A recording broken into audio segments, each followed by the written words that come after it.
my way. I'll stay true to myself, come what may. For the sorrows may speak and the sorrows may cry, but the echoes won't haunt me till the day I die. I won't dreamscape, I won't be swayed. These walls won't crumble, I won't fade. Beyond hell's gates, I won't change who I am inside. Hold my ground and let my spirit guide. Beyond hell's gates.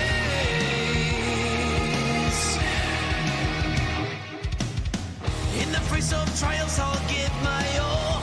I will answer the call. When I try and when I fight, I won't let darkness overshadow my light. Though I may stumble and face the night, I rise again with renewed might. I won't be dragged back down, not anymore. I will soar above like never before. I won't dreamscape, I won't be swayed. These walls won't crumble, I won't fade. Beyond hell's gates, I won't change who I am inside. Hold my ground and let my spirit guide.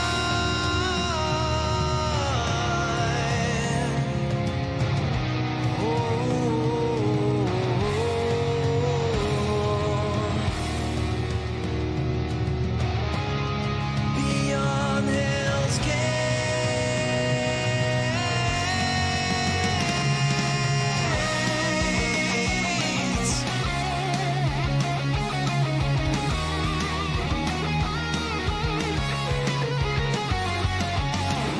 I won't escape, won't redefine who I am.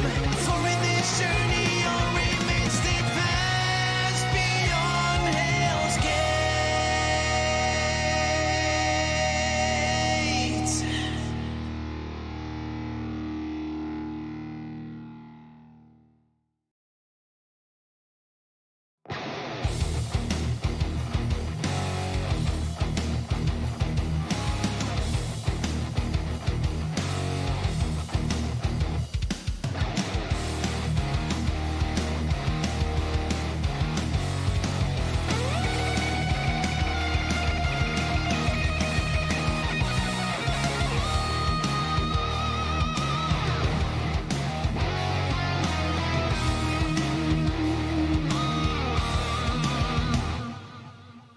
I will not escape, I'll stand my ground. Unchanging, I won't be found.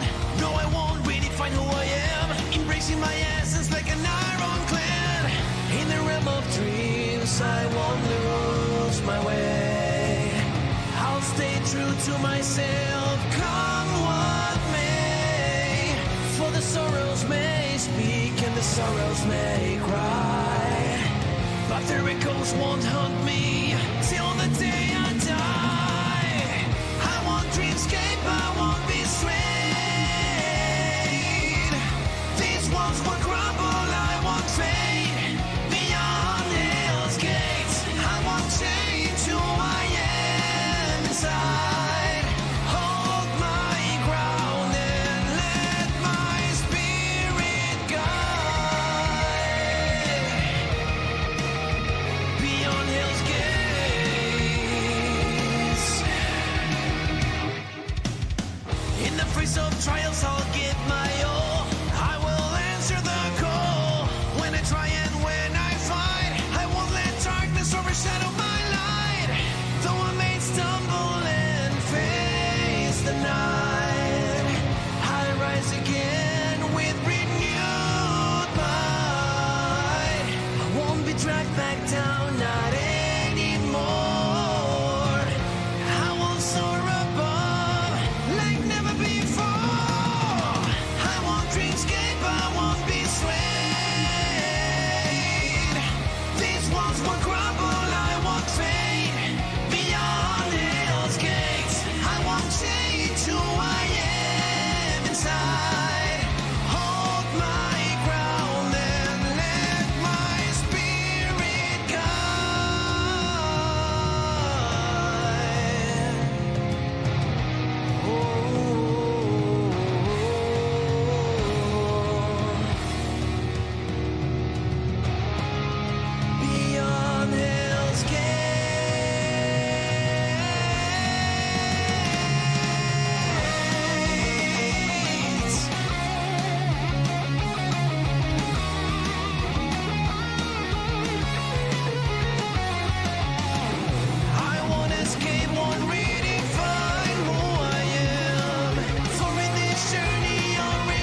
embracing my essence like an ironclad. In the realm of dreams, I won't lose my way. I'll stay true to myself, come what may. For the sorrows may speak and the sorrows may cry, but their echoes won't haunt me till the day I die. I won't dreamscape, I won't be swayed. These walls will crumble, I won't fade. Beyond hell's gates, I won't change who I am inside. Hold my ground and let my spirit guide. Beyond hell's gates.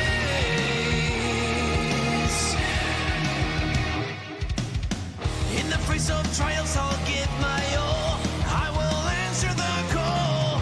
When I try and when I fight, I won't let darkness overshadow my light. Though I may stumble and face the night, I rise again with renewed might. I won't be dragged back down, not anymore. I will soar above like never before. I won't dreamscape, I won't be swayed.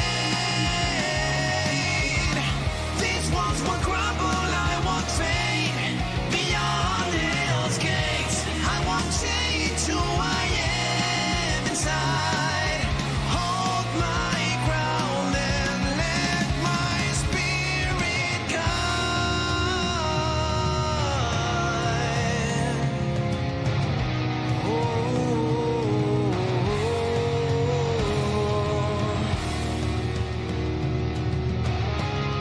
Beyond hell's gates.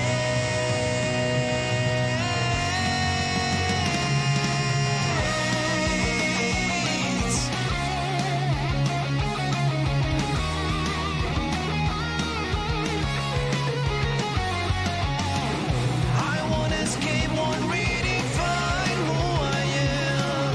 For in this journey, I'll remain steadfast beyond hell's gates.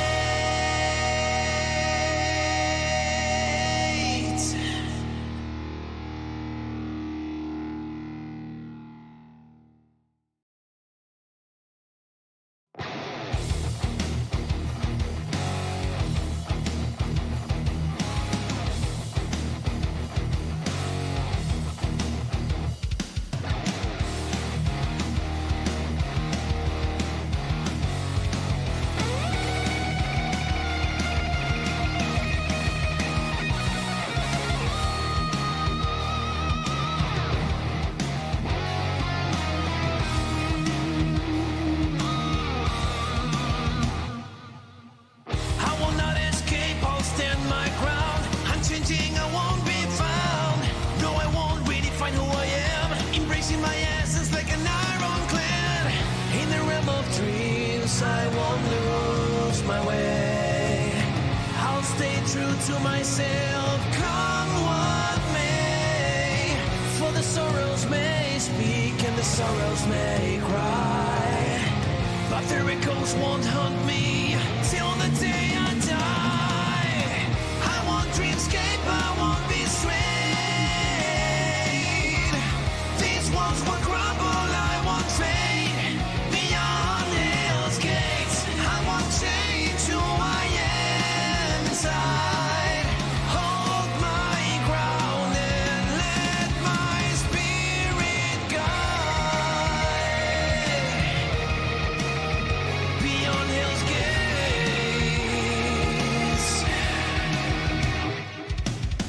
In the face of trials, I'll give my all.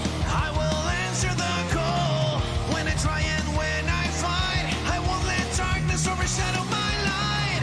Though I may stumble and face the night, I rise again with renewed might. I won't be dragged back down, not anymore. I will soar above like never before. I won't dreamscape, I won't be swayed. These walls will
close, I won't lose my way. I'll stay true to myself, come what may. For the sorrows may speak and the sorrows may cry, but their echoes won't haunt me till the day I die. I won't dreamscape, I won't be swayed. These walls will crumble, I won't fade. Beyond hell's gates, I won't change who I am inside. Hold my ground and let my spirit guide.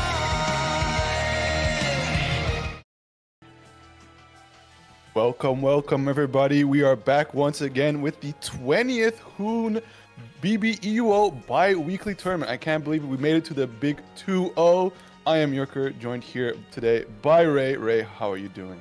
Bro, I'm doing great. Just got done streaming. Beautiful day outside. I don't have to be outside where it's cold, but it's at least nice and sunny. But man, I can't, like, you know what? Well, as soon as you mentioned 20, I was like, wait, holy crap, it has been 20. We're almost up to a year of doing this. Can you imagine it? We got to do some celebration for that. Time really does fly. I mean, I think 20 is a big milestone, but 25 is just the one that everybody keeps in mind as like, oh, this is a milestone one. So maybe Hoon has something in the books for 25. We will see.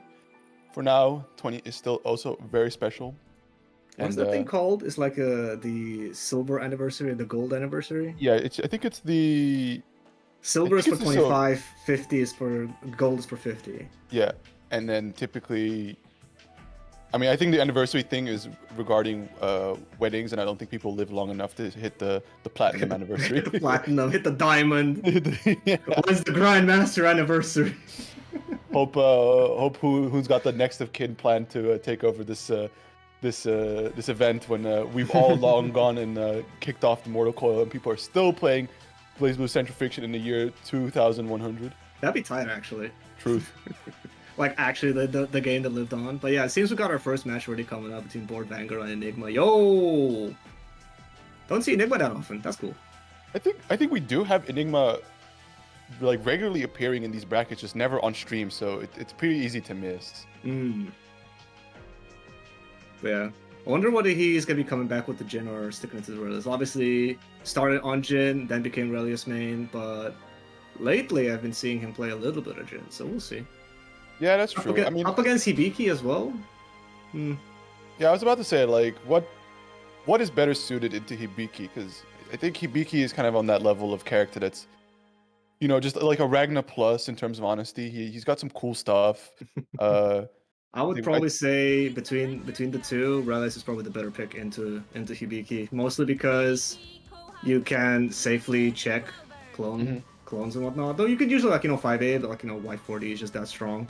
There's also the fact that you can choose to do gapless streams into lows, which blow up DP attempts, and, you know, Hibiki with that funny DPRC 50-50. Yeah, absolutely. Additionally, of course, like you mentioned, gapless pressure, you can also probably leave a little bit of gaps in there, but your doll attacking, you blocking, a perfect opportunity to bait out these DPs. Yeah, like it's freestyling for Relius, like how big the gaps he wants to make. Exactly.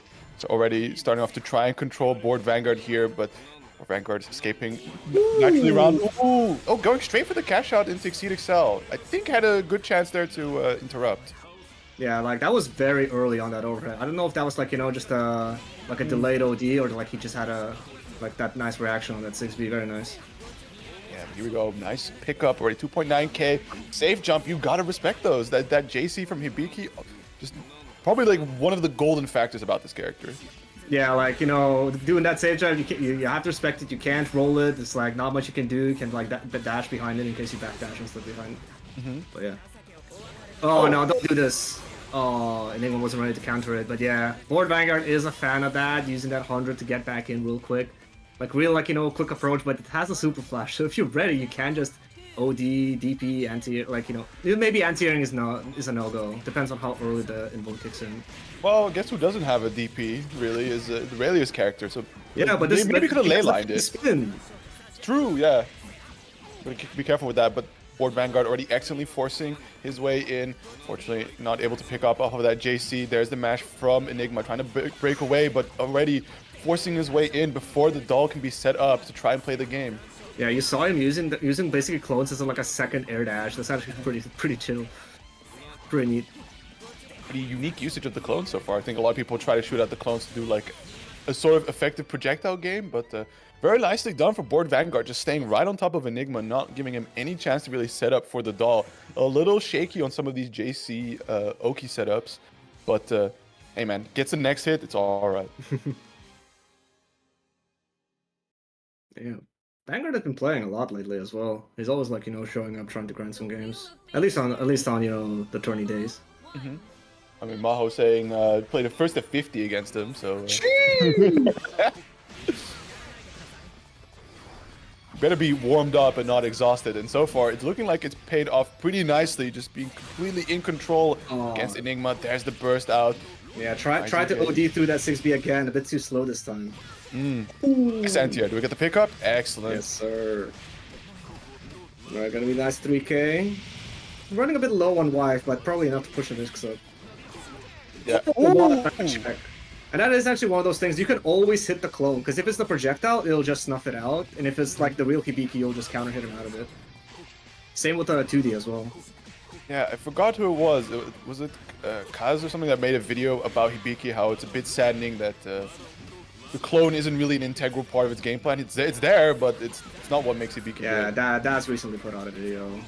Talking about like, yo, I picked up this character to do the clone shit, and then it's like, these clones, like, the better you get, the more you distill the gameplay into what's good, and usually it's just buttons. Yeah, but there we go. Lovely, lovely comeback, using those mix-up tools built into Hibiki to put himself on set point. Board Vanguard really cooking here. Yeah, Enigma just like, can't close these rounds out. Board, we can't really set up to begin with. Trying to do a ley line anti-air with the doll. Didn't quite work out, but a great jump over. Now Board Vanguard into the corner. Doll for the Oki, but That was a fantastic jump out. Holy crap. He blocked the 2D out. Enigma made a little bit too big of a gap with the falling JB. Board Vanguard just jumping out correctly.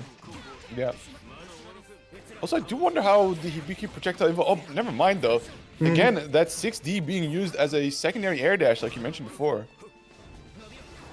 Oh, tries to teleport in. Good check by Enigma. Oh god, counter hit JC. Did not... Okay, well...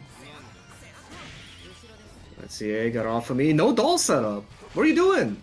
Yeah, we're not playing for doll. Trying to fish out with that A normal, hoping maybe to summon doll during pressure. We get the counter hit. Gonna go for the pickup. See if Board Vanguard at all decides to burst. Ley line raw with no doll to follow up, but there's the anti-air. Decides to back away. There's the overdrive, but too far for the punish. Oh, nice punish on the JTC. All right, round on Enigma, staying alive. maybe a chance here. Maybe starting to wake up, right? I don't know if Enigma had any warm-up games beforehand. Oh, Jay the Gods, let's go. Oh my god, he might hit me so hard he got a 2C. That was an insane option that could have gone terribly wrong, but there is the canned mix-up from Hibiki at 214D.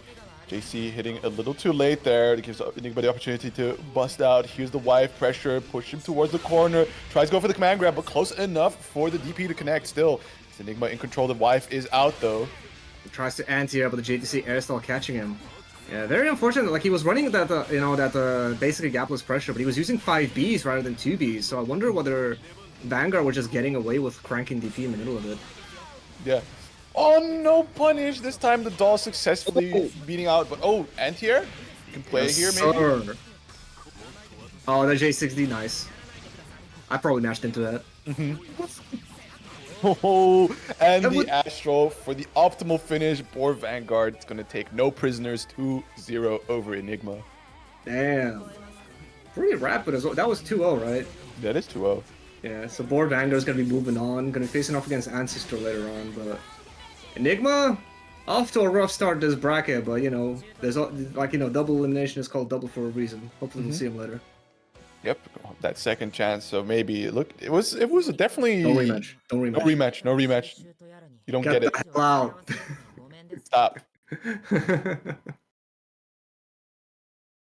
Press the return button. Yes, good. Hey, there we go. Oh god, we all got blue here. I'm going back behind the table. Oh damn, we got the next. Oh, okay, so we getting like the next game ready immediately. I like it. Gonna be moving through this fast. So we got Helium Potato and Red Ash. Is Potato on Sabaki? No, we already see the Amane. I'm Red still Ash. looking at Jin and Ragna. See, clearly you know more than I do. Oh, I hope you're not desynced. Oh, room has been disbanded. Oh, interesting. Interesting, but I see that it's be- continuing on the stream. You It both would don't not see be. anything? Nope, I'm Okay, still I'm looking gonna at character stream. select. All right, fair enough. It wouldn't be a CF bracket without technical issues. Good thing to get these out of the way now. We love the VPCF port. All right, let's see what we got. So you said Hamani, right? Yeah, I saw an Amane, An and error there's occurred. An a error occurred. an error occurred. Okay. We love the VPCF port. Shout outs to Shinny, still out there somewhere riding his bike. Everybody is here. Yeah, we're just waiting on them to get in. Everybody. Hopefully, looks like already. Yeah. Super Smash Bros. Reference. Yeah, it was I don't know what happened to Shinny, man. He like people gave him shit over the BB tag port or whatever. And he's like, whatever, I got my cool bike, and I think that's the last thing he posted on Twitter ever. So the myth is he's just still out there riding his bike in the Japanese countryside. All right, just to confirm, are you seeing their characters or not? I am seeing their characters. It is Azriel and Mane. I hope you can see their characters. It's Ragnar Jin. Uh-oh. Nice. Let's see if we get past the synchronizing page. I'm still looking at character select, but we'll see. It's on 0. It's not looking good, bros. We're still Struggling on synchronizing. And An error has occurred. Oh boy. Are we gonna have a coin flip live on stream? Please say no. I want to see both of these players play. There might be could just be routing issues between these two that it doesn't want to let them play. So yeah, probably a decent suggestion from Maho to just have them resolve it off stream. Well, in that One case, we need last to try. quickly. Yeah, They're well, we gonna need to get a game ready to replace that, and I feel like every single round 1 is already happening, so might just have to move on to round 2. And Just that DM means one we of the have. players, tell them whatever you're doing now, it doesn't count. You actually have to play on stream. Please don't do that. Oh my god, that was drama, and I forgot what game it was, but apparently somebody pulled up late, and they asked them to remake the bracket or something. I hope they didn't. Apparently, like somebody, like they did, and one of the guys, because of that, lost like earlier in his like path and got pissed about it. And it's like, yeah, I think that's justified. It's still Ragnar Jin for me, bro. It's not looking good. It's we were both at synchronizing here, so we'll see if it's able to stick through or not, or it's podcast time. Fellas, if you guys are in the game, then I will require a stream. We are still synchronizing. Oh, boy. Where an error has occurred. Alright. Fellas, They're It's gonna one of play them off days. stream. It's just one of those days you get to hang out with us for a bit while we wait for the next match to conclude itself. Let's take a look actually if there's anything we can grab already. yeah, let's take a look. So, other side of the bracket, what's happening. So, Noage took it over Okitries. He went to play shot against Nessica, where of course Nessica moving on as expected. Chrono Kamigo still happening. We just saw. Oh, we didn't see that actually. Hyaxel Horikato happened off stream, and Hyaxel managed to take that. We just saw Vanguard Enigma, Oliver Strib. Who is this Strib guy? Because I feel like I've seen him, but I also haven't seen him at the same time. I think I've seen him talk, but I haven't seen him play. And of course, Oliver the Tiger. Yeah. Strip does not seem familiar, so we'll see how it plays out against Dennis. Equally, I don't think it's too familiar too. You know, if you 2-0'd Oliver, you're probably looking pretty good walking into another Tiger. At least you know the matchup. Other than that, I know Kellum seemed to be a close match, but of course he's Izanami. I know probably clip farming with them time stops. We'll see. Wait, Strip is winged? I see. He changed his name to Strib. Okay, yeah, Winged is pretty decent. Ran into him like once or twice in Okay. bracket. Winged, yeah, I've only seen him like pretty rarely actually though, not that often. But yeah, let's see what else is happening. Seiya up against Sigma Nuke. So Seiya took it. No, I'm thinking of Blinnis. Who's Seiya? Not ringing me any bells. It sounds vaguely familiar. I feel like they're one of the Snake players. I can't make out the profile picture. Sorry, it's too It's compressed. green, so I see some green in there. Yeah, good chance it's a Snake player. Other than that, the only push strikes happening right now. Would be nice to see that on stream, but of course, what can I do? I keep taking it over Absence of Sense. I feel like this is a run back from previous time. Is this that's a That's a Susan mirror. yeah, that's a Susan. That must suck.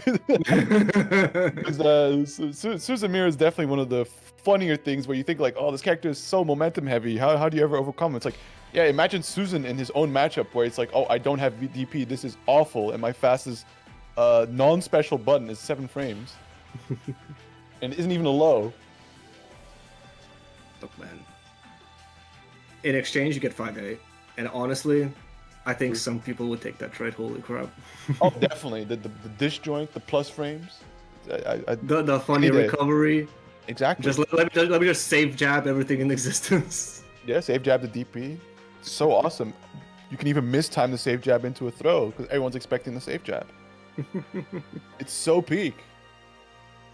Yeah, and it seems like we're just now starting to like fill up the loser side. It seems like Strib, or rather Winged, lost against Dennis, unfortunately. But like, you know, depending on the character, depending on the characters, I feel like Azrael doesn't like the Tiger matchup.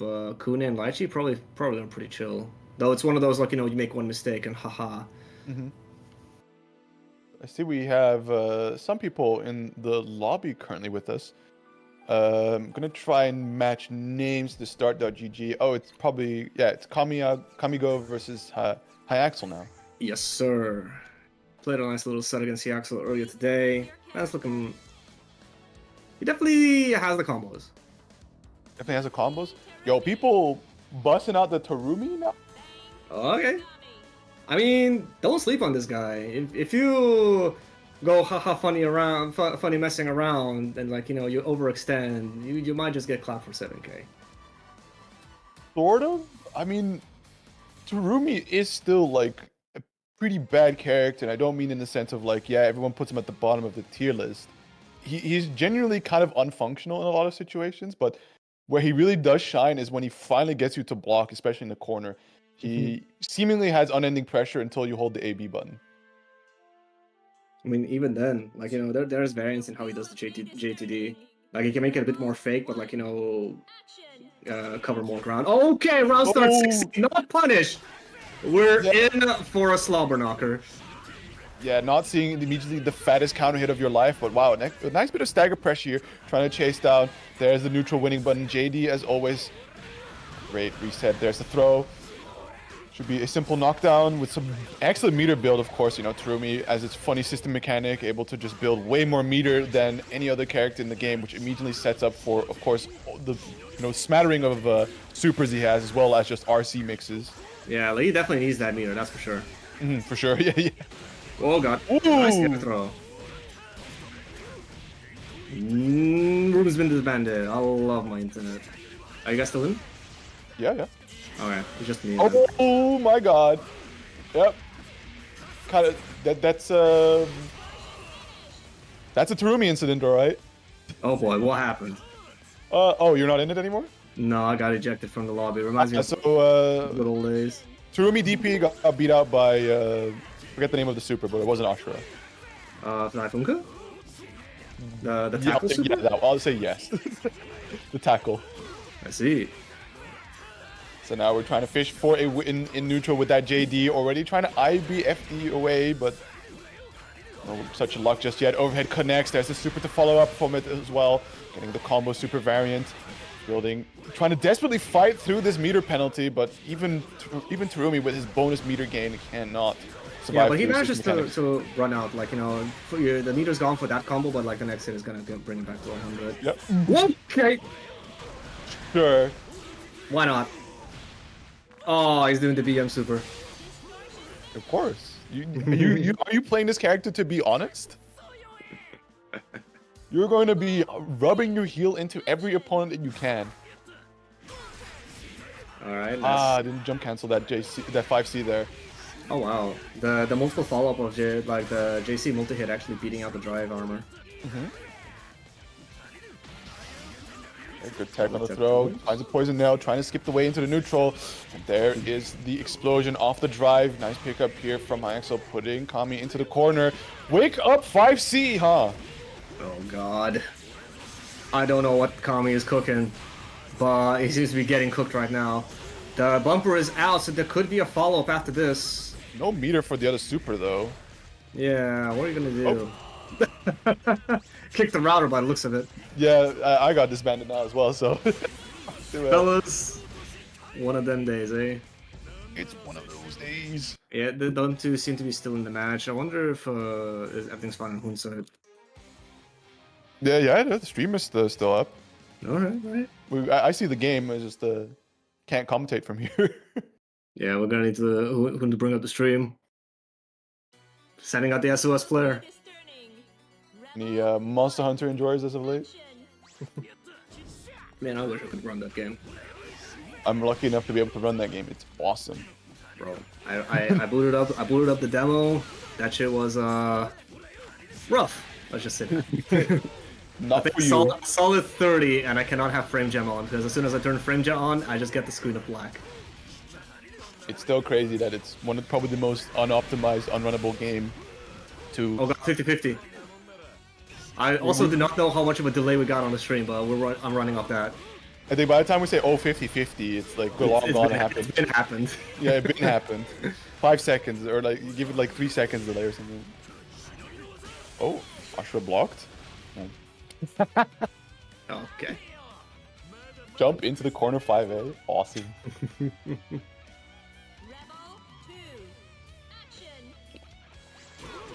It's rough seeing everybody else play Monster Hunter. Like, to be fair, I still need to play through Rise. I should probably do that. But yeah. Well, they'll get there. I think the theory out there currently is that the reason that while it was released in such an unoptimized state was that they had to like make fiscal quarter earnings for the year. So they're just like, well, we'll release the game, it will hit our milestones, and then we'll fix it in the long term. I mean, that's what happened with World as well, didn't it? I heard it was very unoptimized at launch. And it got better. It definitely did, but Worlds was their first big foray into like PC Monster Hunter game, as well as it like being one of the more expensive Monster Hunter games. Yeah, though, you know, World was also empty framework, which is I think an engine they had experience using it, mostly because of like Devil May Cry. What was the other empty framework game? Dragon's Dogma? No, something else. Well, I'm seeing 1-1 so far, so apologies to everybody tuning in. We can't, at the moment, commentate the game due to, BBC FPC port issues. Honestly, I feel like it might just be internet on this day. I remember back when I used to do. Oh, even Hoon dropped. Even Hoon dropped. Everybody dropped. Looking for a game to capture. Room has been disbanded. Is Hoon's whole thing blowing up? Oh no, he's still. Steam moment. Should one of us just host? Yeah, do it. I'll make room then. All right, cool. Post it in the chat. Cause I don't like. I know there's like the haha TFPC port moment, but I don't think I've really had games drop on my side. It's definitely like it's a case by case basis because I used to have like days where back when I used to do commentary for like for Marco's weeklies, the exhibitions. Everything would be fine, and then there would be times where it's like, yeah, Ray's on comedy, I expect his connection to drop. Right. Fair enough. All right, I got. There's a link for y'all. Excellent, thank you.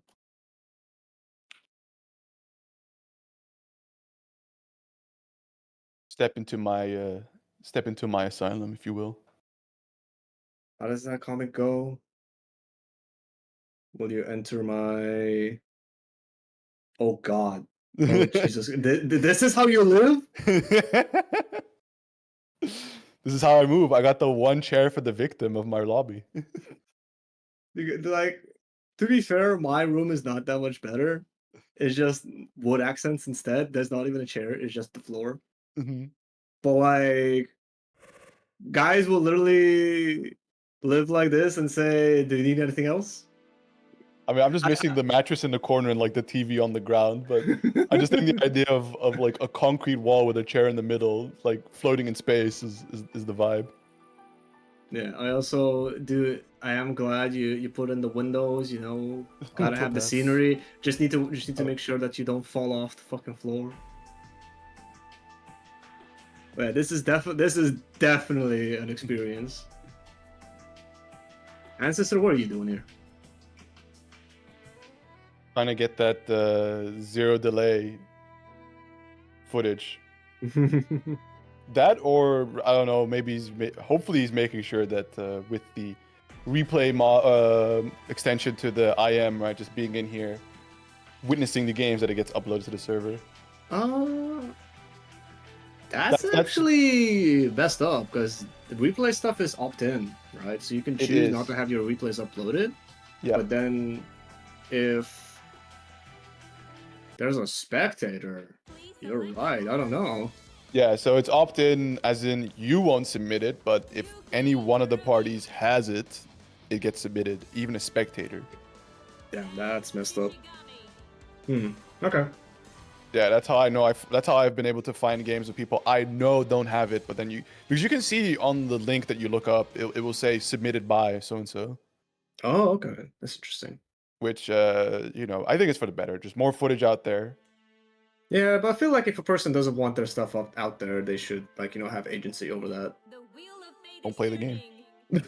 Wow. That's your agency. Offline onlys, I see. Exactly.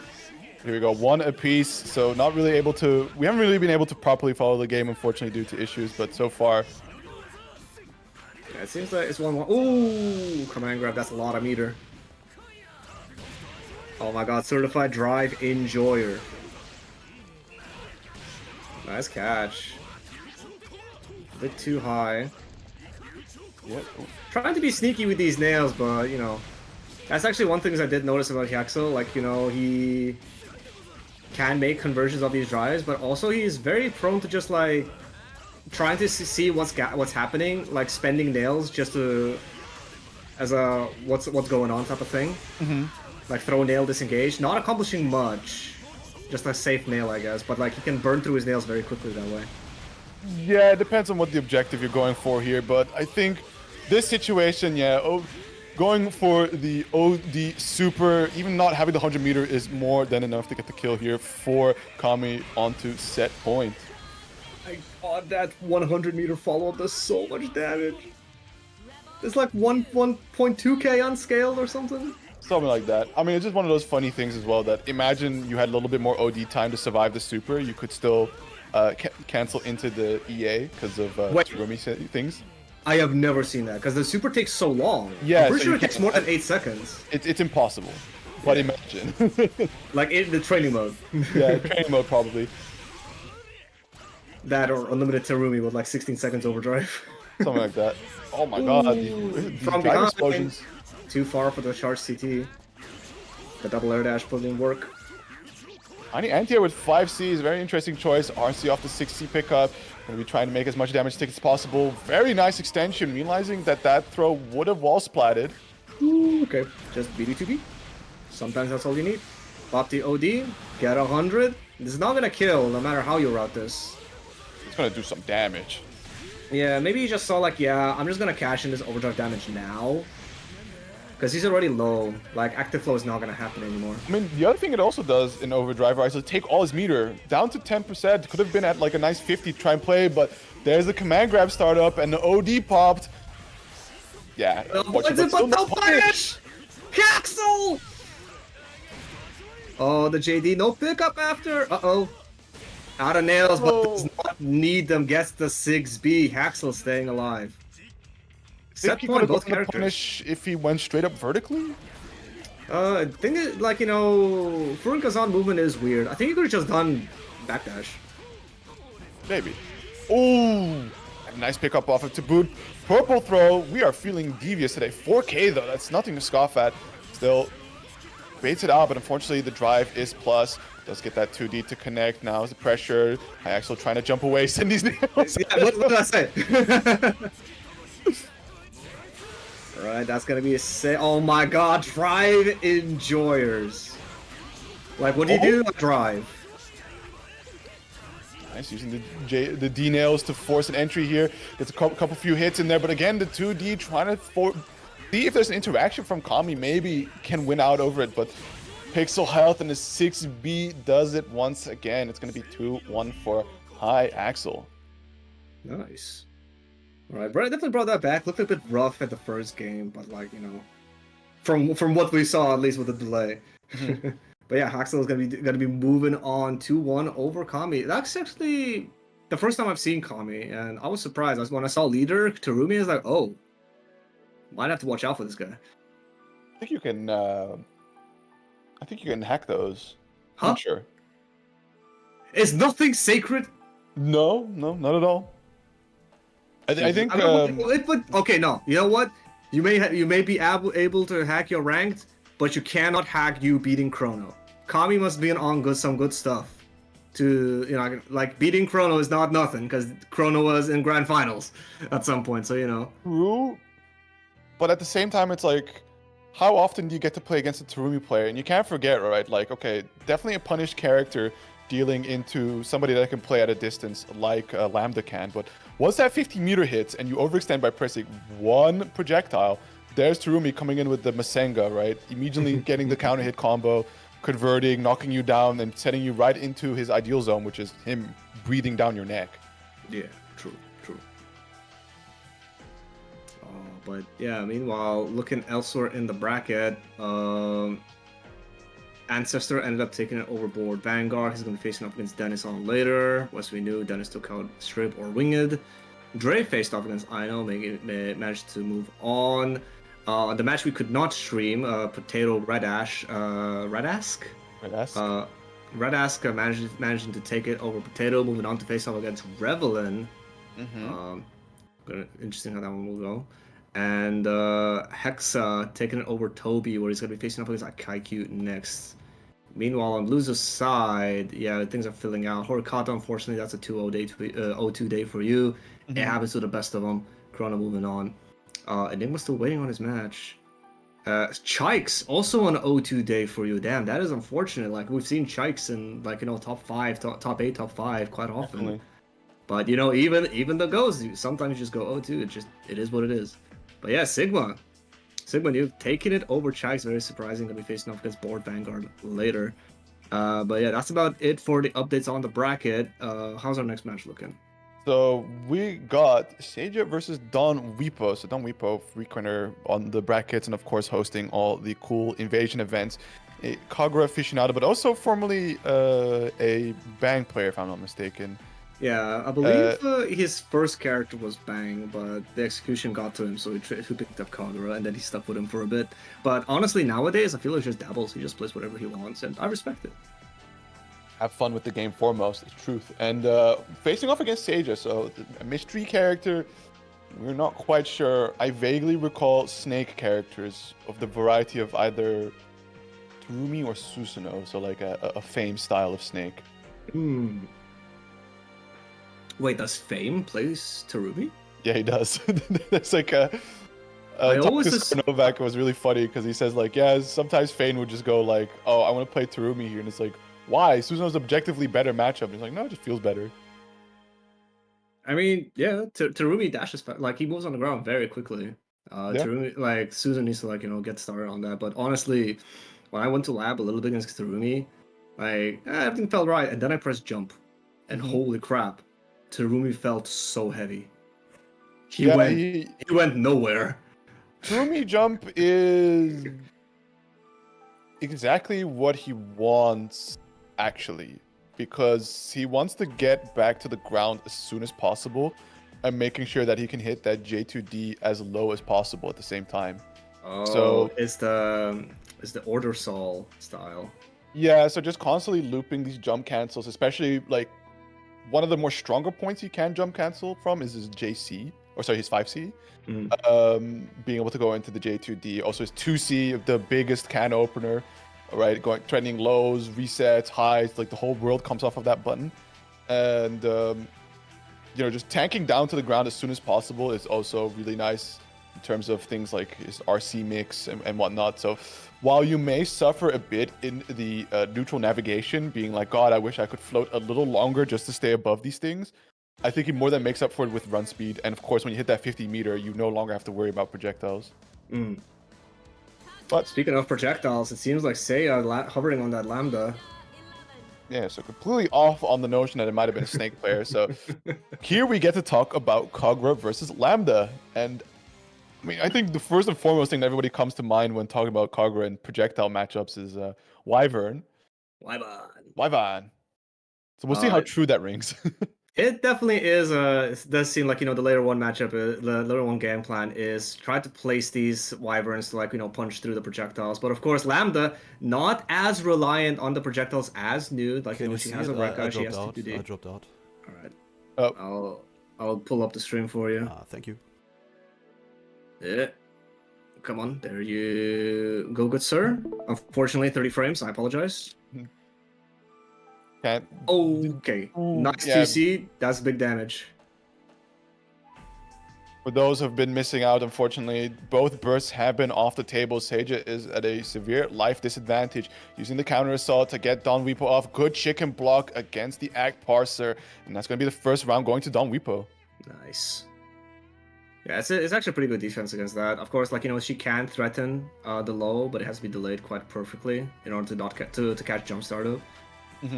Yeah, it's just a safe thing to attempt usually, and also it also helps with punishing the overhead, because sometimes spacing post the block can be annoying.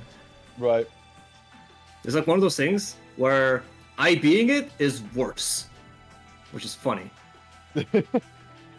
Yeah, I mean, there's a few situations that you can come to mind that says, like, you shouldn't always be IBing despite what people might say is the inherent benefits. But a really aggressive burst here from Seija puts Don Weepo into the corner, wants a bit of damage, but opting to just back away a little bit, let that projectile game run, the good use of the RC for the mix-up, and a nice pick up off the Exica Blade. Yeah. Honestly, just keep it simple. Set up Spike Chaser and chill. Nice. Oh, the spacing and the pickup of the counter hit 3C. One hit only. Burst from Don Weepo, that is ambitious. Yeah, and again, getting caught up by that RC mix. I think Don Weepo was kind of in the right mind there to burst, right? Because, like, one good opener from Kagura, especially with no burst, Lambda will net you the win. But at the same time, it's like you burst away a character that's kind of okay playing at full screen. Yeah, not only that, it's like, think about the situation. Imagine he had full burst right now. He would be building up a potential, like, robbery situation. It's like, I of course, maybe I overvalue OD, but, like, no, that's my own opinion. I think OD is really the correct response. Oh no, he had too much. Yeah. Accidental B orb instead of the 6B, that's tragic, but Don Weepo's not letting him hold him down. DA lands. Burst gonna be coming back for Seiya. Yeah, Pixel Health here to play with, 100 meter on the side of Don Weepo. This is looking like a pretty doomed situation, but of course, anything can happen with the right set of read, just like that. Baiting out the Wyvern, but the DP on the overhead, it does trade, but it's a-okay. Don Weepo with the healthy health advantage is able to take that first game. Don Weepo is a certified Lindworm enjoyer to the extent where you could call it an addiction. I honestly think he does Lindworm just to prove a point. It's like, I will prove to you that it can be good. And honestly, it does have some benefits. It is a projectile, but most importantly, it's a 6 frame super. It's like way faster than average. So he just tries to insert it in weird spots, and, like, you know, even when it trades, like, if it wins the round, sure, why not? Counter hit Wyvern. So this is what they refer to as player expression on their characters. good opener here from Seja. Early burst from both players. Doesn't want to be holding the pressure against the other, but a patient approach from Don Weepo. He's going to find the first can opener. Execa Blade to just break away some space, but unfortunately, push you close to the corner. Big fatal, but no extension. Yeah, a bit ambitious with that 5C pickup, not working out. Seja getting that nice jump out. Not going to be too much damage, but the OK is important. Spike Chaser. Yep, good. RC keeps it going. Nice patience from Don Weepo this time. DP baited, and this time with a much better punish. It's going to be getting the good cash out here already at that 3K. Unfortunately, drops it just barely of the 3K, actually. Execa Blade pushing way to the full screen. Nice punish on the Wyvern, but no further pickup. Yeah, that's the main weakness of Wyvern, and Seja is exploiting it perfectly. Like, you know, he's getting that dash to be low profiling the Wyvern and getting the punish. But unfortunately, you know, getting 400 damage is kind of a bad deal, honestly. I wonder if there's more that can be done, but it's going to be one of those things like, you know, you hit an extended hurt box, and like, you know, all of a sudden you think the thing is going to link, it doesn't. Yeah, it's a little awkward like that, so probably one of those things you have to extensively lab out to make sure you're not only testing it out in a very point-blank situation. But here we go, Seja already starting off nice and good. Here is the... Oh, Wyvern gets right in there. And again. Ooh, and again! Yeah, Wyvern probably the perfect answer into Execa Blade, right? Projectile reversal of sorts where you can just blow through it and then hit her with the counter hit, of course. I mean, honestly, anything that's active enough is really good against Execa. So probably 5C as well. Like, if you time it properly, so like it hurts on it meaties on the first like actives. Yeah. It might, if it's, as long as it's like more than 7 frames active, it's fine. Oh, counter hit 6 dB. Yeah, do we have the kill here? 50 meter on the table. Easy. B5 knocked down to the ground, and a C5 to finish it. Very nicely done from Don Weepo. Stylish combo at the end with the ladder. Nice. That should be set point here for Don. Disengage, falling down. 2C lands, but no 2DB behind it. Oh god, kind. All right. Yeah, Fafnir kind of big, but somehow Execa Blade winning out over the Wyvern. Pressed a little too early, I believe. Going for that low, but of course, Too there's close. the low risk, low reward. You were... it was a high risk, low reward, sorry. Yeah, that's just what happens. Like, Wyvern does have a little bit of a lower hurt box right at the base of Cogman, like, you know. So if you're too close, gotta be careful. All right, Seja, active flow on the table, potential comeback. Nice side switch. Good. Setting probably into some of that Bluetooth Oki. Just not quite invisible overhead. 6A catching the jump up, but no further extension. Going for the aggressive burst. Wants to keep Don locked in the corner. Nice anti-air off the 2D. Getting the full pickup here. Has that red health meter ticking, right? You're getting that passive meter gain. Good block on the overhead, but too far away for the punish. Still, Lindworm actually getting punished. With the meter, you gotta build it. You're not gonna even need it, Seiya! Is that like staying alive, or is that... That is staying alive. That should be one apiece. Woo! Okay. I wish I was better at keeping track of this stuff. We move. But yeah, it's Seja definitely staying alive, one apiece. And I think that was definitely a thing that only a character like Lambda was able to pull off, punishing the Lindworm like that from that distance. Yeah, I mean, probably thought about some, like, you know, post-flash stuff that certain characters can do. Of course, Seiya didn't have any meter. That's another thing to consider. That's the stance cast keeps him safe. Very nice. CFAP versus the Rekka, smart choice. Now wide enough to hit on both sides. Now just trying to fish for an entry with that JC 6A run up. Going to be nice. Already claiming the burst. Baits at the Faf there. Very nicely done. Yeah, good adjustment by Seiya. Gets the cross under. Okay. Oh no, side drop on the combo though. I haven't actually... Wait, have we seen a single Gravity Seed? Yo, now that you mention it, we haven't. It's interesting to leave one of your strongest tools in this matchup off the table. This is that so-called... Oh, they're listening. Okay. We're good. I thought it would be one of those moments of so-called player expression. They might just have forgotten that they have it. It's like, you know, they listen to the stream, like, all right, Gravity Seed, you immediately saw the value of it, right? Holding that Wyvern back, so it's like, maybe we'll start to see it a little bit more now. Not to mention, pretty sure Gravity Seed is like her best starter, isn't it? I'll believe you on that. Ooh, as you mentioned earlier, very active normal, catching the Execa Blade. Only 7 frames of invuln. Alright, of course, to get them off of him. Dude, Execa over to 2C, getting clipped by Raw Wyvern, but not too much damage. Yeah. Ooh. Actually, I'm starting to see the vision behind Don Weepo's movements. He's using the air backdash to like mask the charge. And Limworm actually working out this time, clipping Seja in the beginning of the air backdash. Like I said, he's doing the limbers to prove a point. Yep. So like we need to consider this move now, I think. But oh, we're instantly bursting. I'm gonna call that a frustration burst. Maybe, but I don't know. Like we've seen Seja consistently just only get 400 damage, right? No free pickup. No. Oh, we are feeling ourselves now, huh?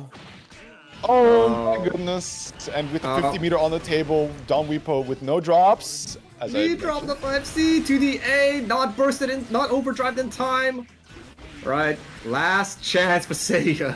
What are you gonna do? Dash is under. Very nice gravity seed. CA, no! The Murakumo CA moment. The stance just barely out of range, punishing right after Don Weepo. Literally stealing that. I mean, I want to just say it like that. I mean, it looked really cool because like he did the stance and he paused for a bit because it's like, wait, what happened? Yeah, So it almost felt like a very intentional bait of like, yo, check this shit out. Like, you know, if this were a movie, it'd be like, you know, that close-up of just barely, like, right in front of his, like, you know, forehead, like, just barely not reaching, like... Man, I should watch this movie. No, actually, I should watch more movies. I barely watch them, but I watched one yesterday, it's like, now all of a sudden I'm thinking of all the movie moments. What movie? We watched the Casino Royale yesterday. Oh, okay. That was That's a good one. Ooh, who's this? Dullahan? Is that Revelin? Should be Dennis versus Ancestor next.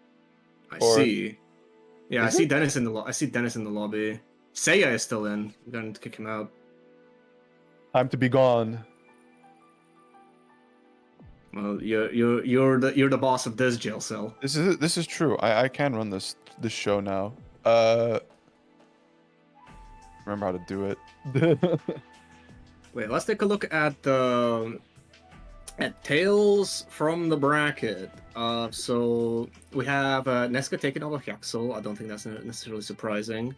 Ancestor taking over Board Vanguard. I think I already mentioned that before. Revelin taking over Red Ask. So he's gonna be facing off against like KQ next on stream. Yes, I wanted to see that.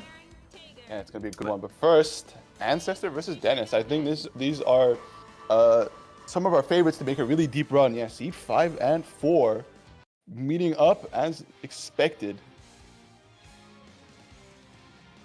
So see how this goes. What do you think about these two characters? So Bang, a lot of good like enhanced like air mobility and whatnot. Limited resource though. Guard points is inherently weaker against command grab characters, of course.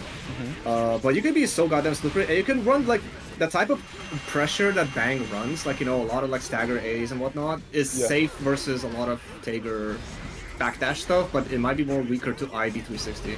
So we'll see. We'll see. Might have to weave it a little bit more kite mix us, but so far, Ancestor starting off pretty nicely here, gets a good punish on the backdash. Full extension already has all the seals on deck. Yeah, but he's running low on nails due to that umbrella earlier. Down to this last nail, out of it. Sparkbolt, Dennis getting started. Overhead. Yeah, pressing into the armor as well. And Fugeki jump it. OD even better. Oh no, punish! And that's a punish on the 16. Never mind, no counter hit.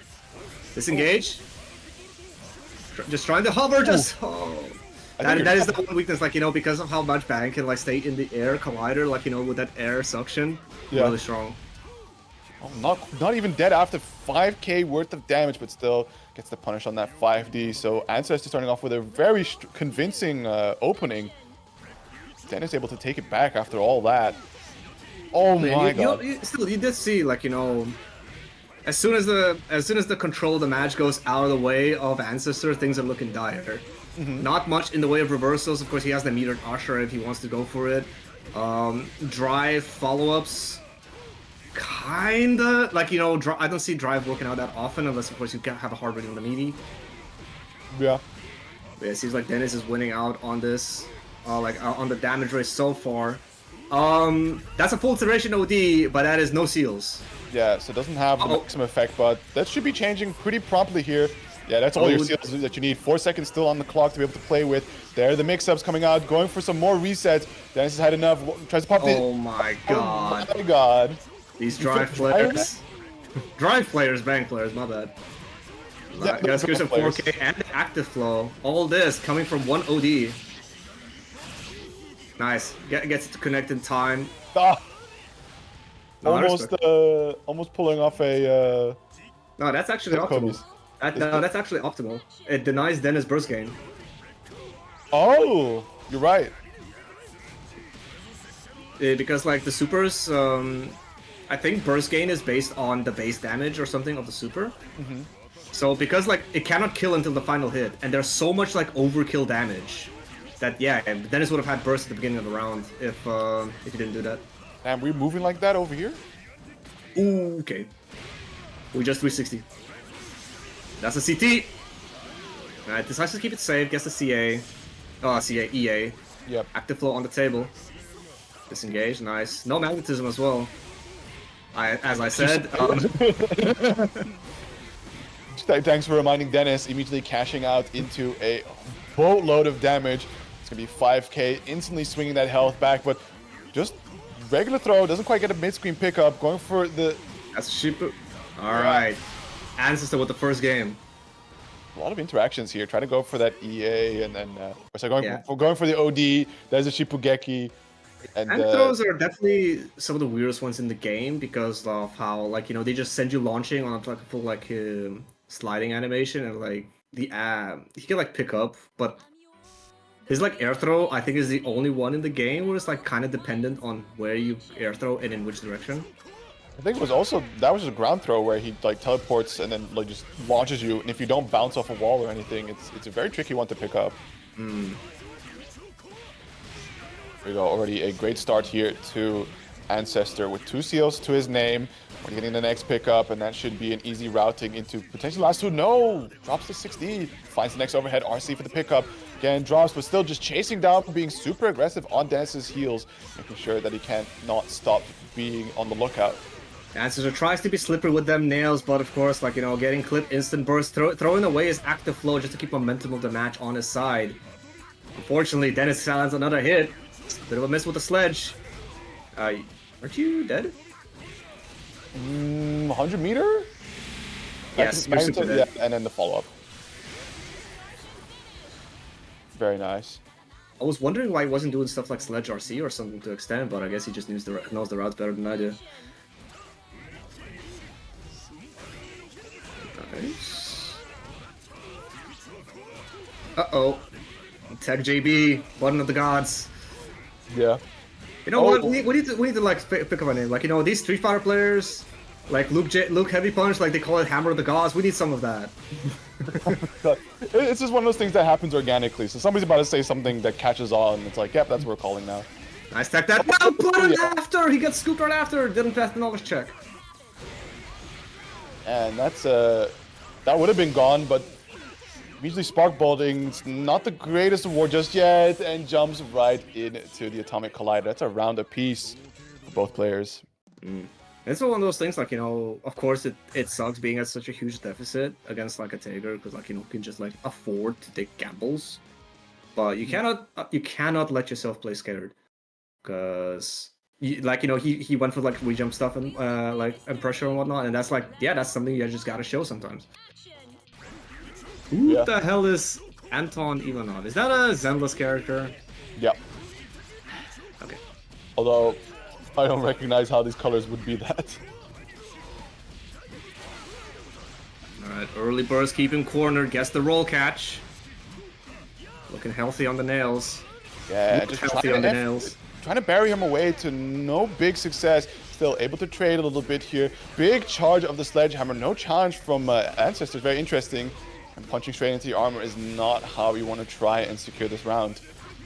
I think a bit of a flub on the combo, but managed to salvage some weird scramble situation.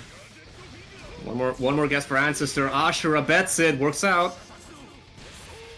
They're going to be doing an okay amount of damage. He still has 50 meter to his name to play with, but of course has to be careful of the Potemkin. It's not even going to be the Emerald Taker. It's just going to be a regular Taker Buster. It is one of those things, like, you know, when you're running pressure that has a lot of staggers in it, you are automatically putting yourself at risk of, like, you know, IB 360, and sometimes even without IB. Like, that frame 3 invuln really messes you up. Certainly, but here we go. Ancestor already starting off very nicely here, but when you get these very, like, high scaling pickups, which you have to put, like, a lot of effort to get your conversions in, only doing 2k against a character like Tager, it's really painful. But at the very least, right, like, Bang can generate resources that can only help him further improve as a character. Finds the spot. That was gonna be a side switch. Painful too. Burst to keep him cornered. I see you. And after you spent meter too. That's actually a pretty smart burst from Ancestor. Yeah, wants to try and keep him cornered, but unfortunately, he... Oh, very nice. We just press, saw the spacing, knew it would work out in his favor. Yep. Oh no, the suction worked out. Oh, Oh, the magnetism ran out at the last second, denied the pickup. yeah, Ancestor with a bit of luck. Sometimes you just need that as a fighting game player. So both players on set point now. Burst to Dennis's name, 30% on Ancestor's side. So you're gonna have to play it really careful here to not get blown up earlier. Then the burst comes back up. I need to remember, I think active flow gain is on selective invul rather than selective guard point, so you can't say stuff like Bang builds OD faster and whatnot. Oh, this is looking pretty rough. Burst is going to be coming back for Ancestor, but he's not going to be able to use a nice reset into the command grab. Dennis denies the burst and going to be moving on over Ancestor. Or he's going to be facing off against Nessica up in winners quarter. I think that's winners. No, that's Yeah, winners final. It's winners Chong with semis. its interesting naming scheme. It is winners quarters. Is it? No, it's Oh, it's winners winners semis. semis. Winners semis. Yeah, it's one before, so like they call winners finals, semifinals. Yo, is there a way to submit like suggestions to challenge? Can we like add a suggestion like, yo, can we just name our rounds to what we want? So this mistake can never happen again.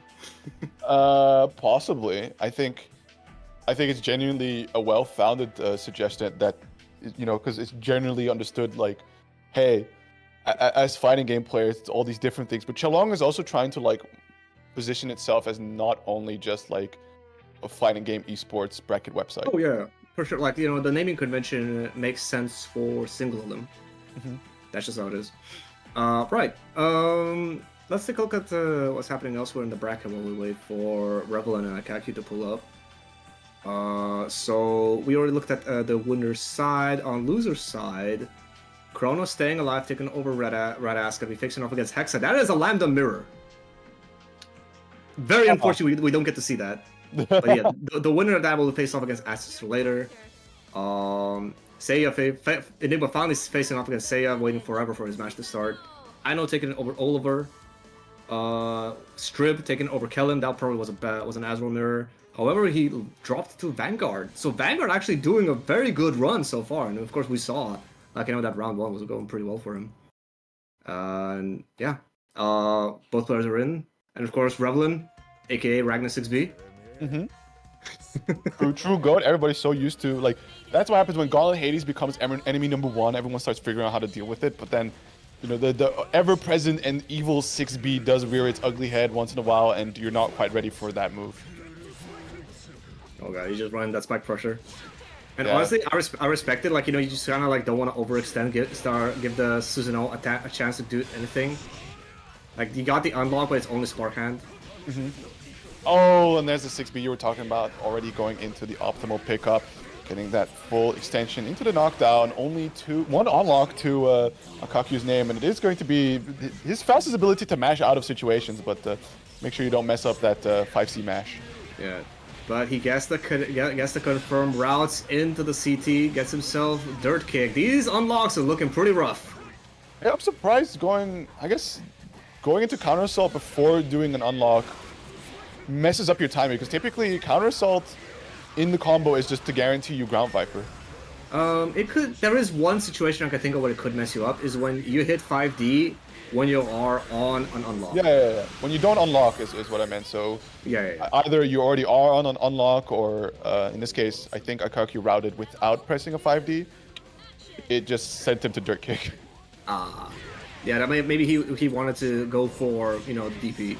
Either way, first round going for Revelin, but Akiaki got that overdrive back already, that big health privilege.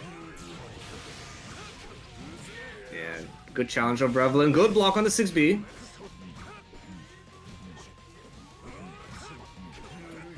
Yeah, jumps the jet spike, too far for the 6B to connect, good adjustment.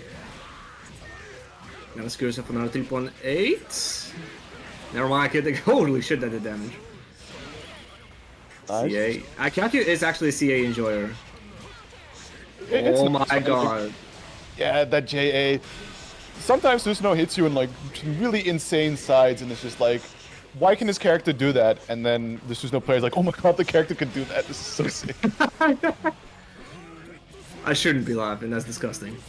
No, I'm enjoying it. I'm just like, yeah, Susanoo does that. Oh my Here god. we go. Jump JV. Alright, good block on the Gauntlet Hades. Punishes with the 2B.